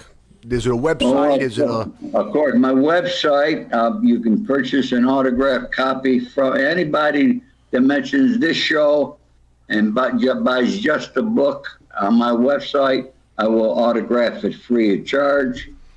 And of course, you can go to Amazon, and it's going to be in Barnes & Noble and here in the United States very shortly, and other bookstores, as well as Chapel or Charter up in Canada. Wow. So it'll be available all over. Excellent. All right, and then hopefully we get a movie done. I just sold your first book, Ori. Huh? I just sold your first book. Did you? Yeah, one of our guys that's listening right now sent me a message, said, I want one. So I'll hook him up with you. Beautiful. What was that, John Walsh that said that? On my website, theextranorgangster.com. The Gunny. Oh, Gunny. The Gun. All right, so Ori, I want to thank you for coming on. Appreciate you being there. Next time we do this in Texas, maybe you could come. They were doing another grand opening in the next few months. Yeah, this is the first time I've done a Skype call, so. Okay. Everything No, else next is time, Zoom next or- time we're going to get you on a plane and you're going to come to the grand opening in the nightclub. It's an 80s club. So we, a bunch of us are going to be here telling the stories and things like that, and 80s music. So next time around, maybe you'll come and be one of the guests. Beautiful. That'd be All right, perfect. and I look forward to seeing you in California soon. I got to get over there too to see Joe. All right, when you get there, let me know, buddy. Absolutely. All right. Thanks a million. Take care, gentlemen. Thank And you, we'll see Ori. you soon. Appreciate you coming on. Thank you. Bye-bye. Yeah, I'm looking forward to reading that book. It's real. I tell you, it's just that one and last Jewish Gang. Gangster. Yeah, those. Well, this Ori's book is just, I kid around with him. I said, needs more scams. From chapter 1 till the very end, every next page is a scam they were involved in. Insurance scams. So everything was a They scam. bogus checks. It's a shame we couldn't. We missed some of that time with him and that connection, because when I talked to him on the telephone, he's got some great stories. Been they're in Hollywood. He's interacting with all these people. I think I heard him mention Stallone there for a minute. There's a lot of interaction with these different guys that everyone would recognize, and then it gives you a kind of a behind the scenes look at the connection between the mafia and the movie business, and it's kind of alluded to in The Godfather, right? Yeah. No, I get a kick out of the guys that play the mob guys. Right. Like, Pacino, De Niro, and Mike Madsen. He's my favorite. Yeah, no, they're all good. Well, they were all in that Armand Italian Armand SAG. Assante. They're all Italian SAG And thing. Armand, when I was gonna be getting a small part in a not really a small part, a pretty good part in The Perfect Murder. Okay. So I asked Armand, how they go about portraying a guy. And the one little thing he told me I'll never forget was you see a lot of times in his movies, he'll puff on a cigar. And he says that gives him that little extra time to think how he wants to answer. He knows his line. Right. So based on how you came at him, So when I had mine, I was behind a bar and I was playing a corrupt Hold on cop. 1 second. So anyway, I was wiping a glass. I was using one of his props. So Oh, anyway, I won't go more about that. so it gave you that little extra Yeah. time. Who do we got on? Bobby? This is Boston Bob. Boston I'm Bob. here, guys. Bobby Luisi. This is Larry. What's up, my friend? How are you? Good. Hi, Larry. How you doing? I'm doing great. The boys here looking forward to talking to you. And, I told them a little bit about you. I want to, let you do most of that, tell them about your podcast, a little bit about your past, and your book that's coming out. I think it's a good time to start, taking the bull by the horns. So I'll turn it over to you, Bob. All right. Well, I was born and raised a little Italy in Boston. My father was in the life. He was a gangster, proposed guy for years, and I ended up getting into life myself. By the mid-'90s, I became a capo and a boss up in Boston. I had a crew up from the Philadelphia family under Joie Miami.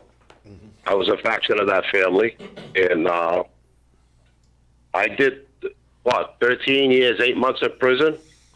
I came home. I turned my life around. I found Christ, praise God, and I wrote a Christian book while I was in prison. Got a degree in theology. The name of the book is God's Plans Revealed. It's on Amazon by Robert Luisi. And right now I have a YouTube show, the Bobby Luisi Show. And that's up there right now. We're doing well with that. Actually, Larry was on the other week. Yeah, and it's live. That was a great show, Larry. Thank you for coming on. Thank you. It was a lot of fun. It was good. Yeah, and I just did an interview with Mike Frances.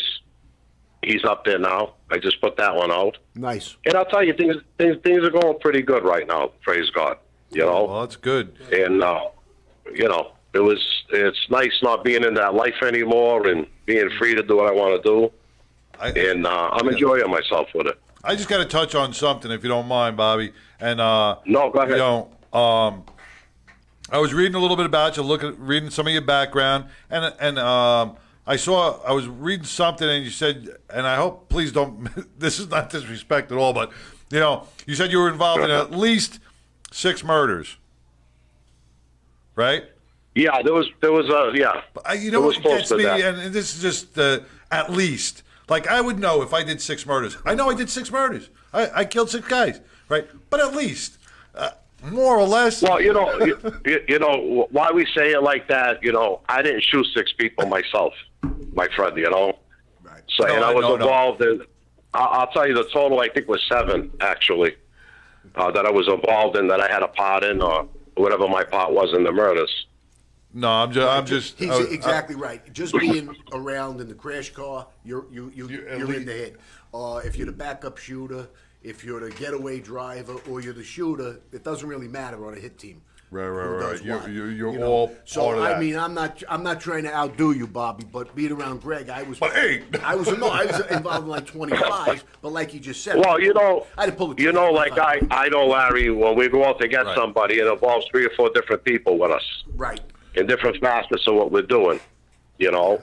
And praise God, I didn't actually shoot 6 people myself. No, good for you. You know, but yeah, I got my share, you know. Yeah. But I got to tell you, it's hard for me to talk about a lot of that because, you know, I did some things, but I still have to be careful what I say. Right. So I'm really careful with things like that. But you can ask me anything you want, hey, Bobby, and I'll answer it as honestly as I can. Yep. Hey, Bobby, this is 12. How you doing?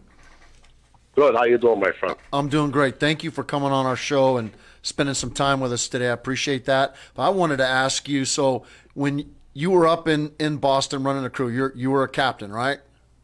Yes. So how were the interactions in general with Whitey Bulger and those guys?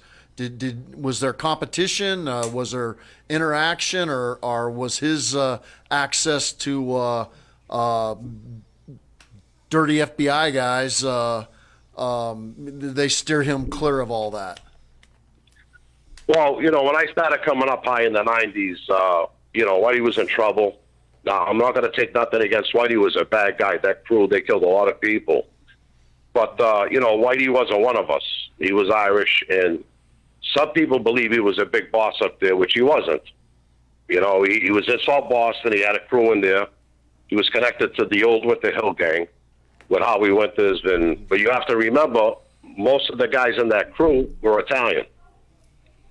And, you know, as time went on and Whitey did what he did with Stevie Fleming and they were ratting on everybody, little by little they were off the streets. Whitey himself is a bad guy. He would kill you in a minute. Stevie Fleming, I'm not talking down on them in that way. That was a back crew up there. But what happened with this Connolly thing with the FBI agent, it kind of blew him up like he was bigger than life. And he wasn't up there. You know, he had no control over the Italians and no say. Actually, he answered to the Italians. He had no choice for that. And that's probably one of the reasons why he was just so vengeful to help the FBI to get rid of all of them. But luckily, I didn't have to deal with them. Wow. That's very interesting because It is. That's It not the is. way he's been portrayed in the media. Well, the in movies, media, and- he's portrayed as the guy. See, and that goes back to what Joey was saying. Is a lot of these names are being portrayed differently in movies and in TV, and that's why this mob experience here in Texas, you get to hear right from the people's, right from the mouths of the guys who lived it, who were there on the front lines, and are willing to talk about it. Because movies are always going to add a little extra, or they're going to make the dynamics a little different, or going to glorify it. So it's really we do appreciate you sharing that with us, because that's something we take for granted, that we believe everything we see in the movies. Not true. Well, I was with all those Bonanno guys. That Donnie Brasco movie about how they killed the captains in the cellar and they cut them up and all that. Half some guys weren't even in there. This is the movies. This is what they do. Now, again, Whitey was a bad guy. I'm not taking nothing away from him as far as being a gangster. I'm really not. He was tight and involved with a lot of things. But he wasn't what people think, what they make him out to be. He wasn't that. But he did run a neighborhood. He did have this South Boston. He did run that over there. Now in Boston, but you got to remember, Larry Bione, who was a second in command in Boston, was a capo regime. He was out of South Boston. All these guys ran out of South Boston. Just like New York. We had 5 families in New York, right? You had maybe 1 or 2 families in Jersey. Is Boston the same way, or is it controlled by one family, or is it different families? they had their own family. They had their own families, or they're all affiliated. I mean, like right. You guys, Bobby, who were you affiliated with? The Philly crew, you said, right? Molino? Yeah, what happened was I was a proposed guy in the Petriacca family. And we were at war up there in the 90s. That's the big family up there, yeah. Yeah, that's when a lot of people got killed up here, And the war started slowing down mid to late 90s, the same way it did in Philadelphia with Joey Molino. At that point, I knew at that time that I'd never be made in the Petriacca family. I had a falling out with one of the capos. That's when I went out and I became a capo in the Philadelphia family. Doing that, it brought another family into Boston, which never happened before. I was one of the first people that ever did something like that, with an established family in there. But the Petriacca family was in such disarray in the 90s, and, I seen the open door, and I put my foot through it. So at that time, I had the strongest crew in Boston. I was a boss. I don't want to say I was the boss of Boston, because the Petriaccas were there, and they had bosses too, but I probably was the strongest boss in the 90s till I got arrested. Now, changing families, right? Is that something that is looked at? Is that looked down? No, it doesn't happen a lot. Typically, there's got to be a permission to do it. Okay. I don't want to talk for Bobby here, but I'll give you an example. Sammy the Bull was in our family, the Colombo family. Okay. And had fallen out, and Junior Persico got rid of him. Didn't want him around anymore. Right. Chased him. And later on, he latched on with the Gambino family. So it was actually a rule, and they call it the Sammy the Bull rule, that if you switch families, if you're allowed to be released from one and go to another, you can't get made. Really? Now, it's in New York. Yeah, because I remember Scappy saying it. He says, "Look at this. We chased this guy, and now we got to answer to him because he became underboss. Because he moved up above them. Right. So so the Gambinos made Sammy, right? Yeah. Yeah. There's a stipulation now. If you release a guy to another family, it's under the premise that you can't make him. You can't make him. Now, if you're made in the Colombo family, and you leave, no, you can't. You can't. You can't leave. No. Now you just can't leave. Now you just can't leave. But again, like when you can't do that. What Bobby was talking about. What happened with me is the Petriacca family was in such in disarray and disorganized. They were fighting amongst themselves at that point. We're getting along. That's when the door opened for me. Right. I'm not saying that New York wasn't recognizing them, because they still were, but they weren't getting involved with it. Right. So when I drifted away and I became a capo in the Philadelphia family, there was nobody that could stop that. Right. Actually, there was a meeting with Pete Gotti, and he was told that I was up there with a crew. And Pete said, "I'll tell the rest of the families now to go up and see Bobby if they want to do anything in Boston." So that was kind of an okay. Everything worked out good. Unfortunately, 3 months later, Joey and myself got pinched. Right.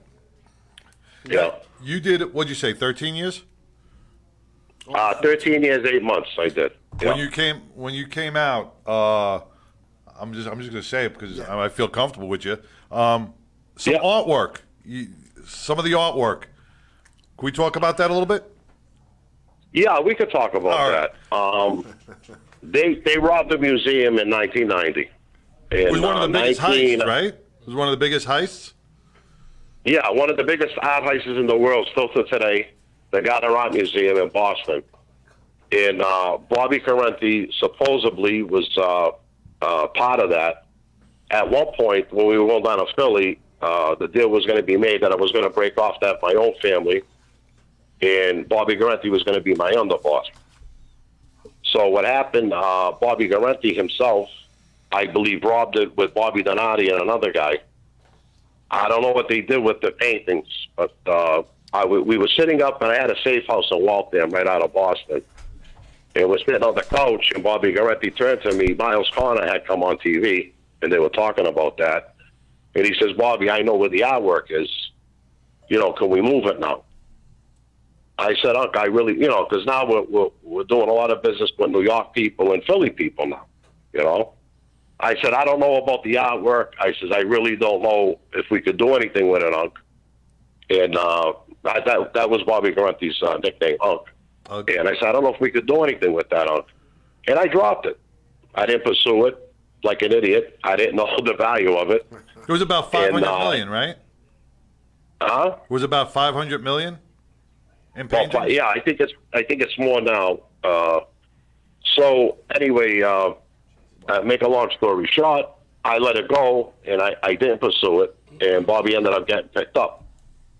When I was on my way out the door, they came to me over the artwork and asked me about it, and I told them what Bobby said, and that it was buried under a slab in Florida in a house, and Bobby wanted to take me there, but like I said, I wasn't interested at the time.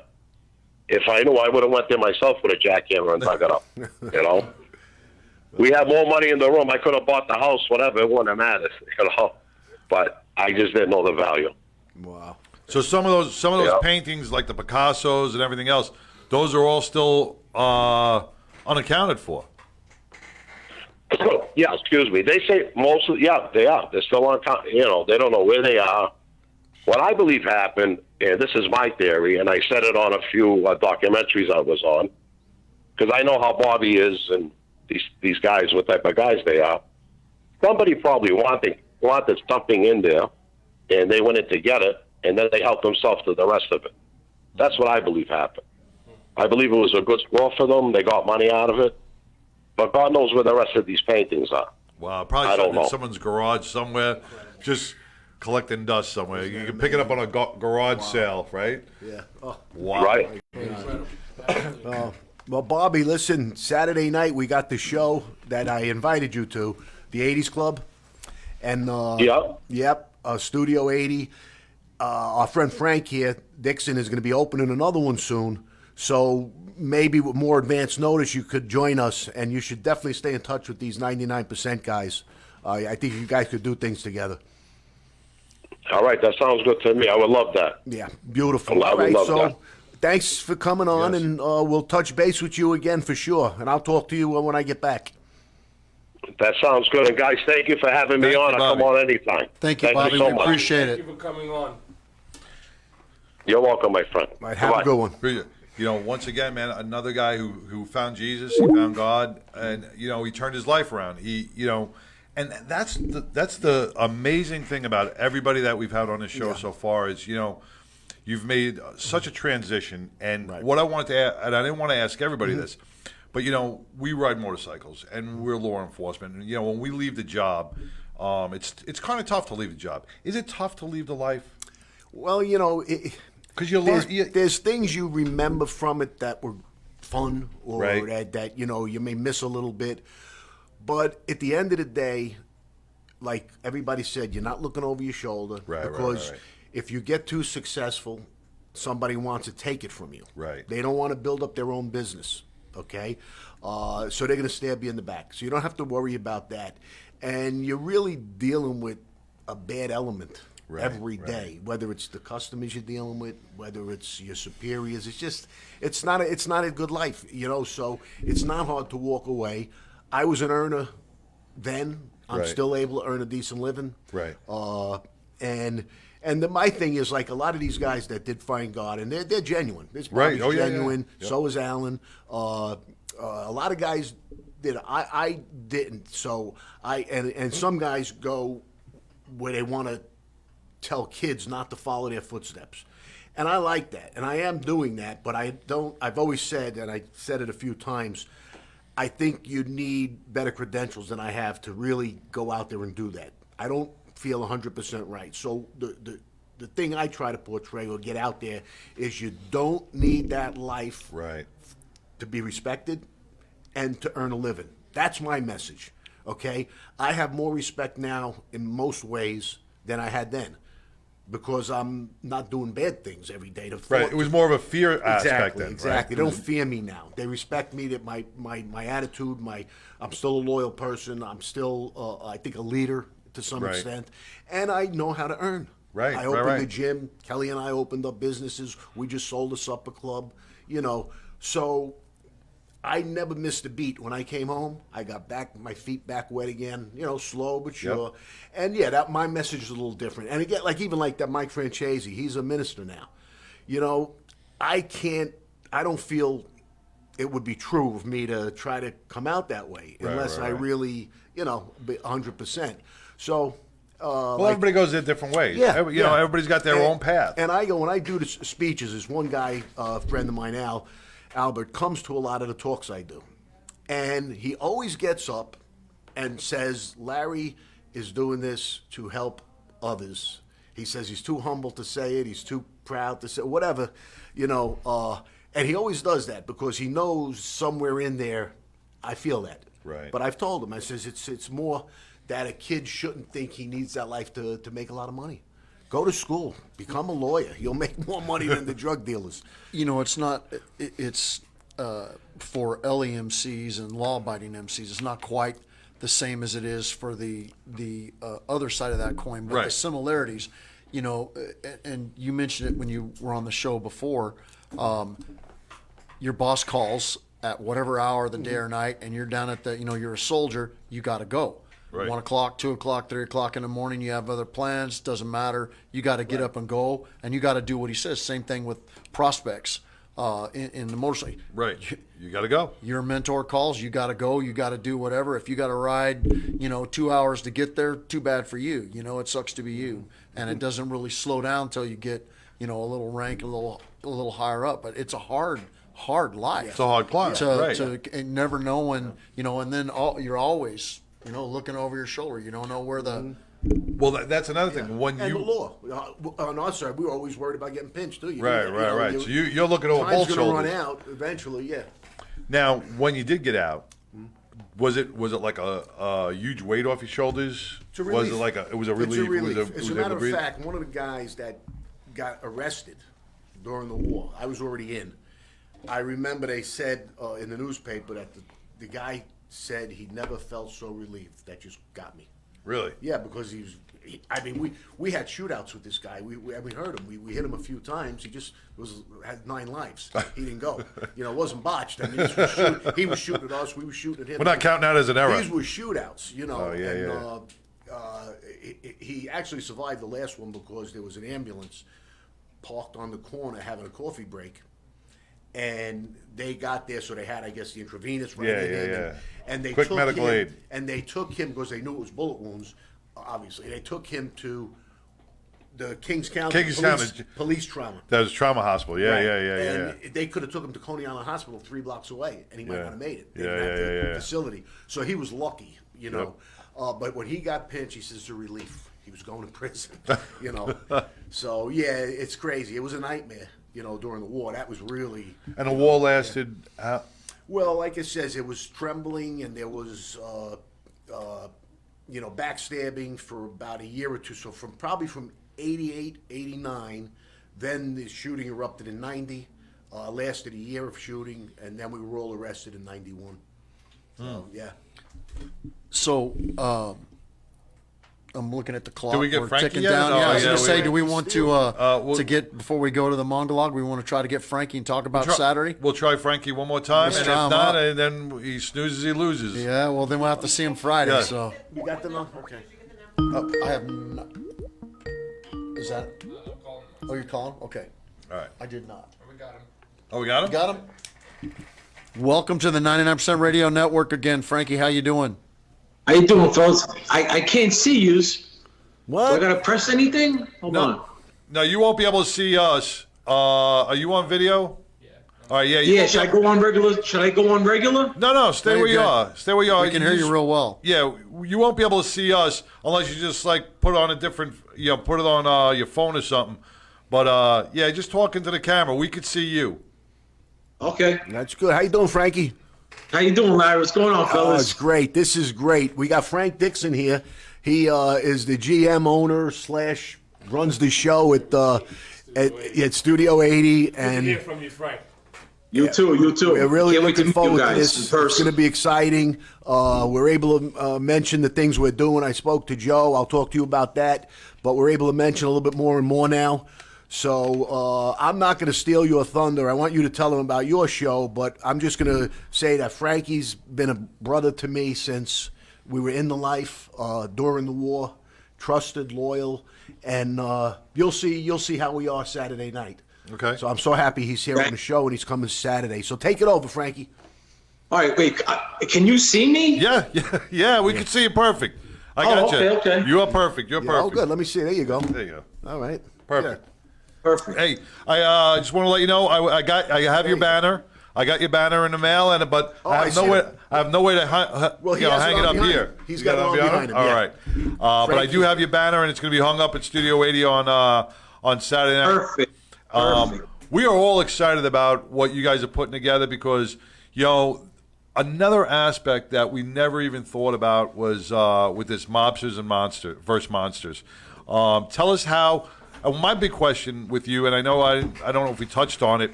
Have you always been intrigued or drawn to the paranormal, to all this stuff throughout your whole life since a kid, or is it something that just came on? Well, not since I was a kid, but it's been 30 years in the making. And I'll tell you a quick little rundown about it. In Lewisburg Penitentiary, I believe in 1994, me and Paulie, who's also in the show, I was in a cell with him. We were cellies. And all I used to do was hear about this UFO that he seen when he was a kid. And I used to read different books on paranormal, on myths and Bigfoots and devils and ghosts and aliens, all kinds of books. And I, we used to talk about it all the time in the cell. And he was on the bottom bunk, I was on the top bunk, and I flipped my mattress over, and I was looking down at him, and he was looking up at me. And I said to him, one day, I don't know when it's going to be, when we get out, or afterwards, we're going to do a show, and we're going to investigate all these different myths and paranormal and alien and ghost, and we're going to take the whole world on this adventure. It's so cool. And then I put the mattress, I flipped it back over, and then I flipped it back up again, and I says, and we're going to open up an entertainment company called Lockdown Entertainment, and I flicked it back again. And sure enough, 30 years later, here we are. Another thing you were on a top bunk? Yeah. You know why? I'll tell you why. Because when you're in a cell with somebody and it's a two-man cell. Paulie's a brave dude, man. I tell you. No, listen. I'll tell you why. Because the bottom bunk becomes the couch. Oh. Yeah. Everybody that comes to visit you sits on the bottom bunk. Ah. So I didn't want everybody's ass on my bed every day. That's true. I was the same way. And also, the bugs. You're away from the bugs and the rodents. Exactly. Yeah. Yeah, you're away from the bugs, and your bed is not like a common space, a common area. Right. Because you got your bed turns into the couch, then you have somebody who sits on the floor, and then you got somebody who takes the toilet as the love seat. Yeah. And then you just talk every night. Yeah. Until it's time to lock in. Right. Oh, that's tough. Well, so I'm up in my perch. I loved it up there. Well, Mobsters vs. Monsters, man. Let me tell you, I saw a trailer clip, and we have it on the 99% Radio page. You got to check out this clip. You guys are in the woods. You're all in camo, and man, you guys are just searching for what was it? You had a sighting 121 times in this one area. Yeah.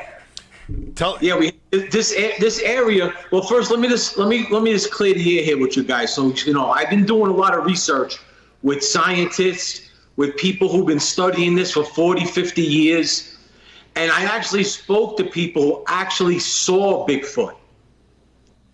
And one woman saw 5 of them, 3 at once in one state, and one on 2 separate times in 2 different states. And throughout the world, these researchers do interact from afar, and there's like a common, agreement between them that they can't be filmed because they don't want to be filmed. And I have one group of scientists who say it's the missing link, and then I have another group of researchers that say it's something alien. But they both get along. They're not warring, but they do have beefs about, the origin. Some have certain beliefs, some have, missing link belief, like it was something that didn't evolve. But realistically, what I've learned, I know it's going to sound crazy, but there's about 2 million Bigfoot on Earth. It doesn't sound, it doesn't sound crazy because you think about this. 50 years ago, right? We had guys in canoes in Alabama and Arkansas going, "Hey, I saw a UFO."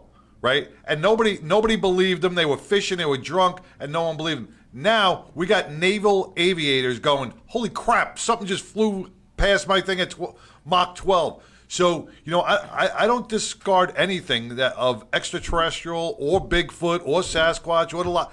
This got, you'd be naive to think that there's not something out there. People saw it. It may be true. And in 20 years, who knows? I learned a lot about them, and they're everywhere, according to these researchers, and they're people who actually see them a lot, but they have the agreement, like I said, they don't want to be bothered with us. They don't like us.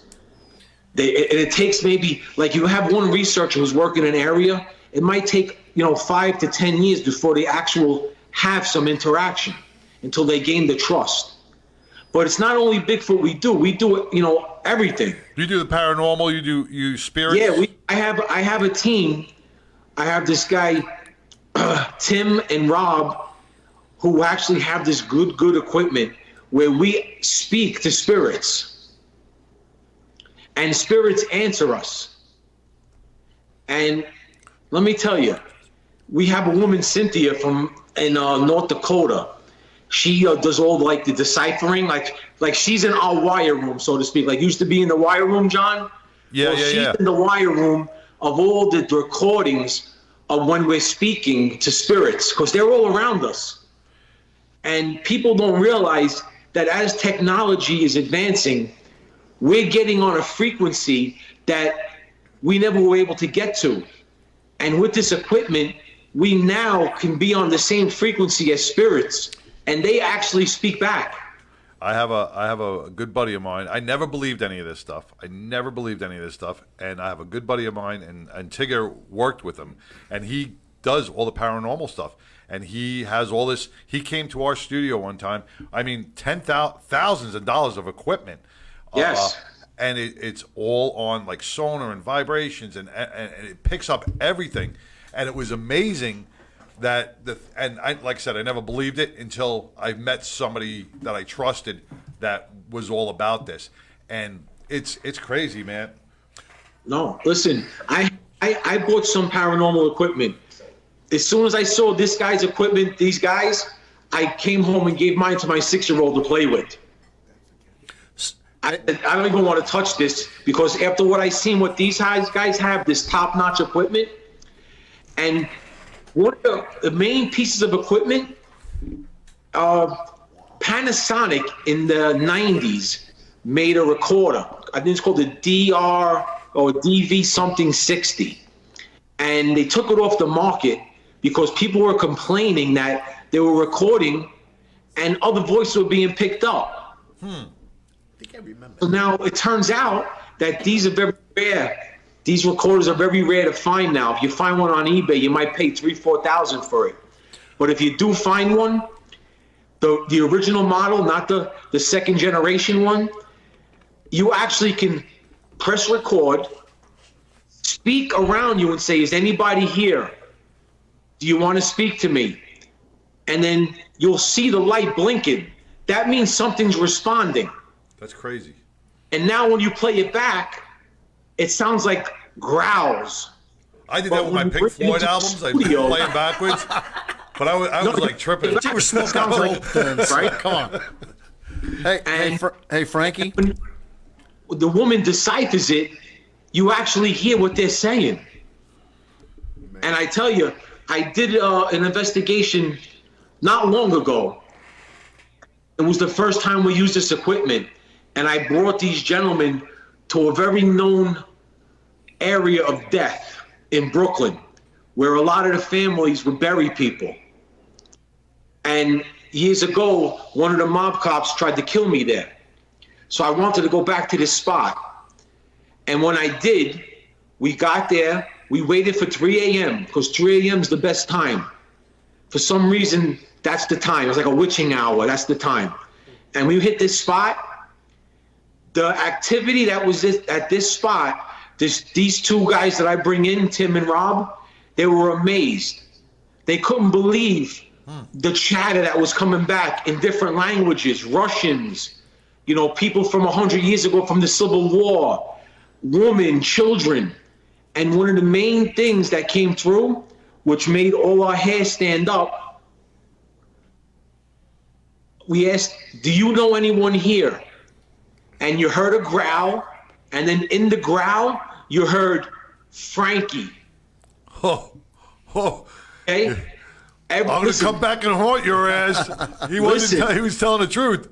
So now, when we play that back 3 days later, this woman has no idea who I am, anything about me, except that she's deciphering the tape. And she emails me and says, here's what it said at this point. You ready? It's Sam. I'm right near you, Frankie. Okay? My father's name is Sam. He was right near me, and he called me Frankie. At that moment, there's a Spectrum camera taking pictures of me. And it's stuff that the human eye can't pick up. And you see a ball of energy on my head at that moment. We just saw that. Yeah, I showed it to them. We just saw it on Kelly's phone. Yeah. Yeah.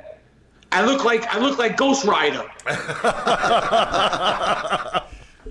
Hey, Frankie, I was showing some of the guys that stopped in my work earlier today before I came to the studio. Was showing them some of your video and stuff, and I'll tell you what, they didn't have any background. They didn't really they didn't know who you were or whatever. But their observations, if it matters, is that your show, Mobsters versus Monsters, is going to be a hit because that genre, if you look, like Ghost Hunters, and there's been these long-running TV series with people doing similar things. And a couple of the things that, besides the fact that you were in the mob that caught their attention, was how prepared you were and how this is how serious that you take it. And you're talking about this high-tech equipment, and you've sent some of the video clips of some of the gear that is very high-tech. And so their comments, for what it's worth, were this is not only because of the entertainment value, the thought of mobsters running around the woods chasing Sasquatch, which is very funny. What I like about it is it kind of brings in like in the trailer. You know, they're all eating the meatballs. They're having a big Italian dinner, and then they're all in their gear. They open up and they're plotting it out. And they're hunting. Yeah. You know, it's intriguing. I can't wait. And I don't know if I could tell when it's going to be out. He did the first season pretty much. Right, but when it's going to be out? Yeah. We don't know exactly. Oh, okay, Frank, we don't know exactly. Yeah, you can answer that. But we're hoping in January 17th. Okay. Yeah, that's true. That's going to be the grand opening for real. You see, what's good about us? Right. Al Capone's you know, birthday. it's the same old myths and stuff, but it's a different crew that's doing it with a different twist. Right. Where you have the humor, but it's like we don't want to waste time.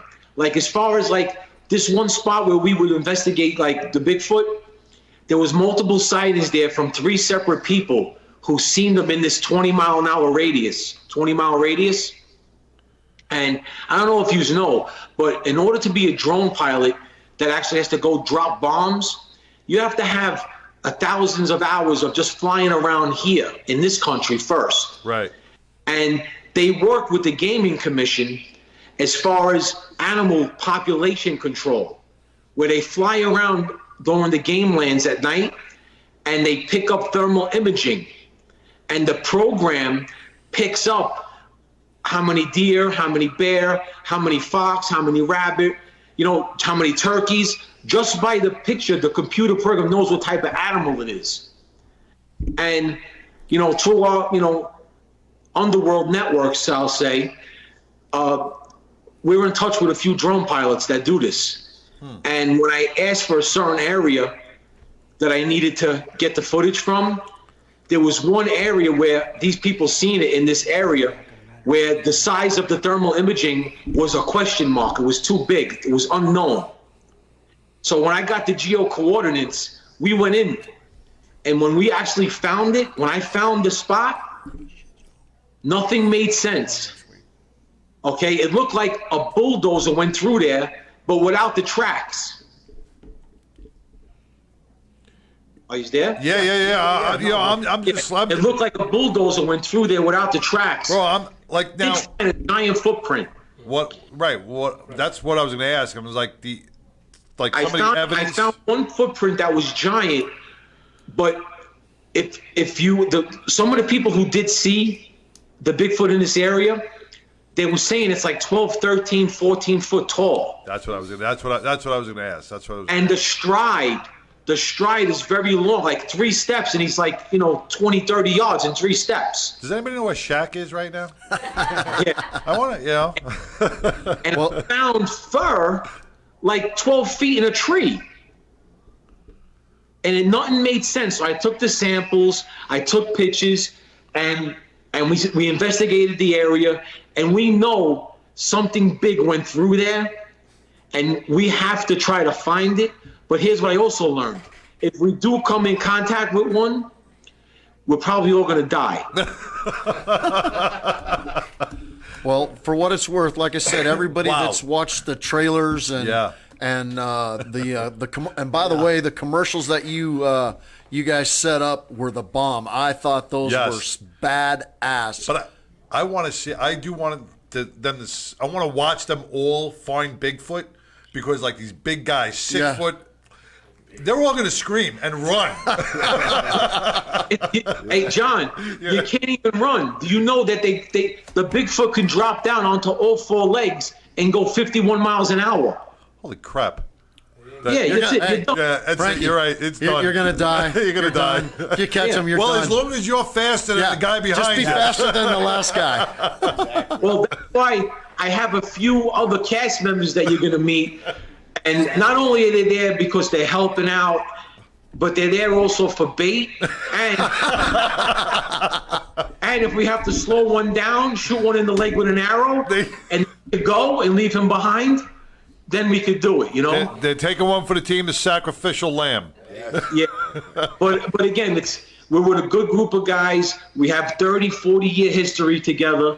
Awesome. And we did about 3.5 weeks of filming. And it was a fun experience. We touched on different topics. So it's not just Bigfoot, it's alien stuff. It's like a history lesson on a UFO that came through Staten Island once. And it's about another history lesson about cowboys and Indians that had a massacre. And we went to the burial, like where they had the burial ground.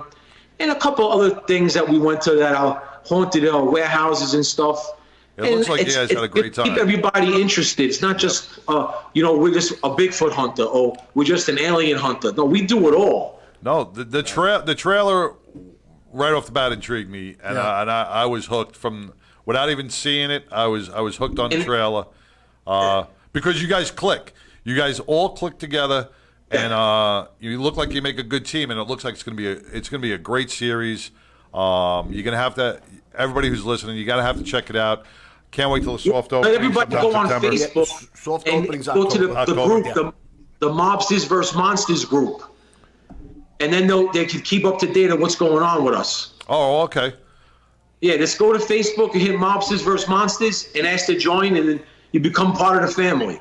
And one other thing I want to say, the title of the show is Mobsters vs. Monsters. I didn't just brag about it or anything because I never liked being categorized in that mobster or a gangster. The government gave me that name on multiple indictments years ago, 30 years ago. And I never liked it. But now I'm utilizing it because it's a catchy title. It is. It says it all. Yeah, it gives people's attention. It grabs you. It grabs you. Right. And it's different than everything else. There is nothing else like it in that genre. There's nothing. But it's just the guys that are in there, Paulie and all you guys and Frankie, all you guys that are doing this, it's like you said, man, it's something out different because you don't think, anytime you see any of these paranormal things, the kids look like the people that are doing it look like they just came out of mom's basement, playing video games. You guys just. You make it worth watching. You're going to make it worth watching. When I went on that last paranormal investigation and these spirits started chatting to us a lot, your hair stands straight up. And it got to a point where even the camera people and sound people were getting nervous because they saw this wasn't staged. This is really happening. And I tell you, the next day, I was online trying to find a place to get my whole body waxed because I didn't want no hair on my body no more. TMI, man. I didn't want no hair because everything was standing up. And then when I got the email from the woman, I turned all the lights on in my house. I took all my cars in my driveway. I faced into my house. I left them running all night with the lights on. Listen, it was crazy because now it's like, you're making contact with something that you never did before, and it's real, and it makes you wonder what's really going on out there.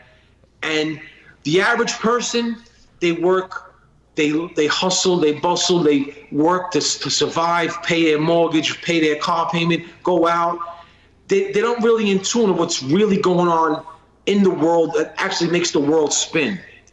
Yeah. And when you're in tune with something on this level of spooky, making contact, and now you wonder, are they watching us? Can they see us? Oh, and what I learned, they can. Frankie, I tell you something real quick. I told you about the lineup I did, right, with my daughter. My daughter, I grew up on Long Island. I bought this little bungalow house with my first wife, and my daughter was about 4 years old, and it was a 2-bedroom house, and the old man who used to live in the house died.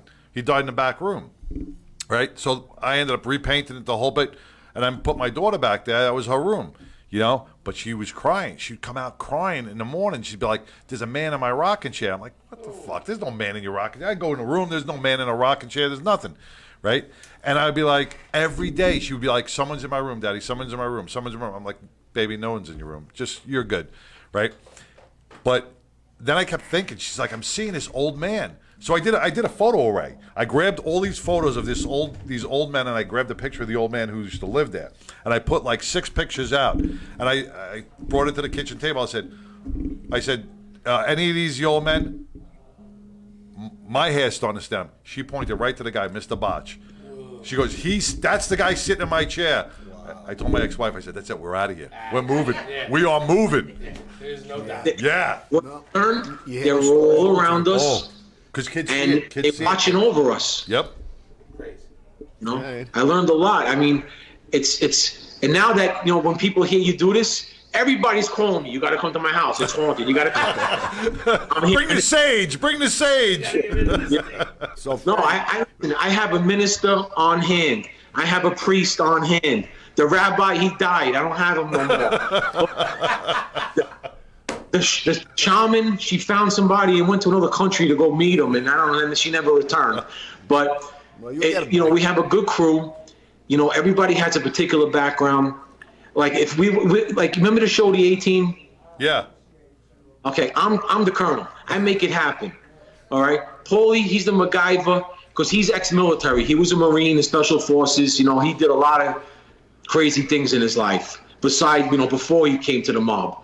And then you have Joey. He's the resident bipolar alcoholic who actually has nothing going on in life. So he needs to be possessed. So he's there to take one for the team, whether it's to wrestle a Bigfoot, get possessed, get, you know, anything. He get abducted and go on an alien ship. He's there for that. He's down for that. Be probed. That's his midlife crisis. Because he already had fast cars and young girls, so he did that already. He's ready for the UFO ride. He needs to be dragged across the ceiling. You know, nothing good. You know? And then you have John. He's the skeptic. He don't believe anything until it's right in front of him. And let me tell you, that night when all our hair was standing up, he was a believer that night that we are making contact to the other side. Well, and he's a real skeptic. Like, you would have to be abducted with him on an alien ship for 2-3 hours getting probed, and he's on the next gurney looking at you saying, okay, I believe it now. It would take 2 or 3 hours before he says that. Hey, you know? Frank, you got to save some for the Saturday night. Because we'll be up there. I got a lot, Larry. I forget about it. We'll be up there together. They're going to duct tape me. They're going to duct tape me. All right. Well, listen. But it's going to be good. It's going to be good. Without a doubt. I can't wait. We're going to have a ball. We'll have a good couple of nights, whatever. But thanks so much for coming. And I know these guys enjoyed it, too. It's my pleasure. I love you guys. It's just the start. It's just the start. So. Yep. Yeah. Frank, well, thank you. Everybody out there, you know, let them know Mobsters vs. Monsters is going to be coming out in 2022 on Mob TV. Infamous Media is the network. Mob TV is the first channel to launch. It's a streaming channel, which is like its own Netflix of everything mob related. Right. That's awesome. Everything's under one roof.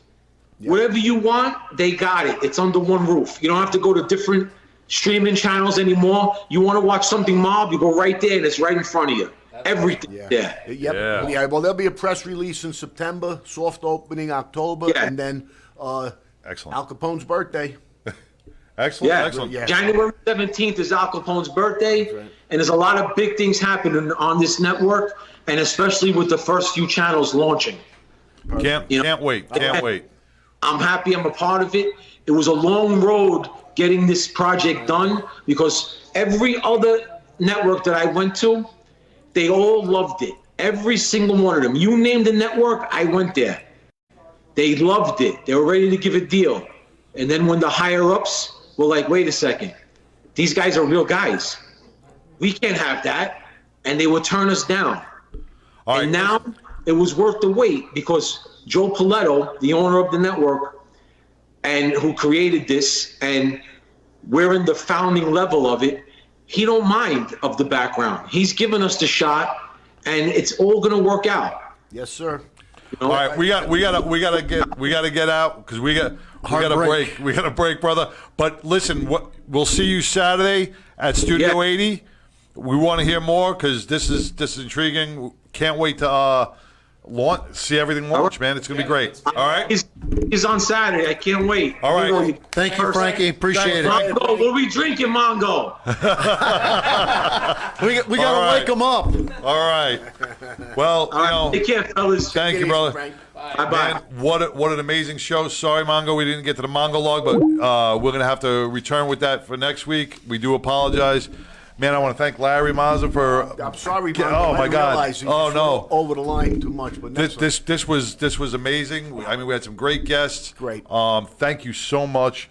And Saturday, Frankie, thank you for Saturday night, 500 Taylor Street in Fort Worth, Studio 80. Doors are going to open up at 4 o'clock. We're going to probably start around 4:30. It's going to go till about 6:30. Then at 7 o'clock, the doors are going to open for the Frankie party. We're going to have shot girls there. We're going to have a good dance music. Dress your best and get ready to have a great party and be around some real good time people. So we'll see you at 4 o'clock on Saturday at Studio 80 in Fort Worth. 12, anything? Nope. Mongo, anything? Nope. Want to close it out? Well, thank you for having me here. I hope we do it again. All the right. show is going to be awesome. Some mob guys there, so dress to kill. Dress to kill. All right. All right, thank you. All right, until next Wednesday, this is the 99% Radio Network. Hope you enjoyed the ride. Beautiful. Very nice. Good job.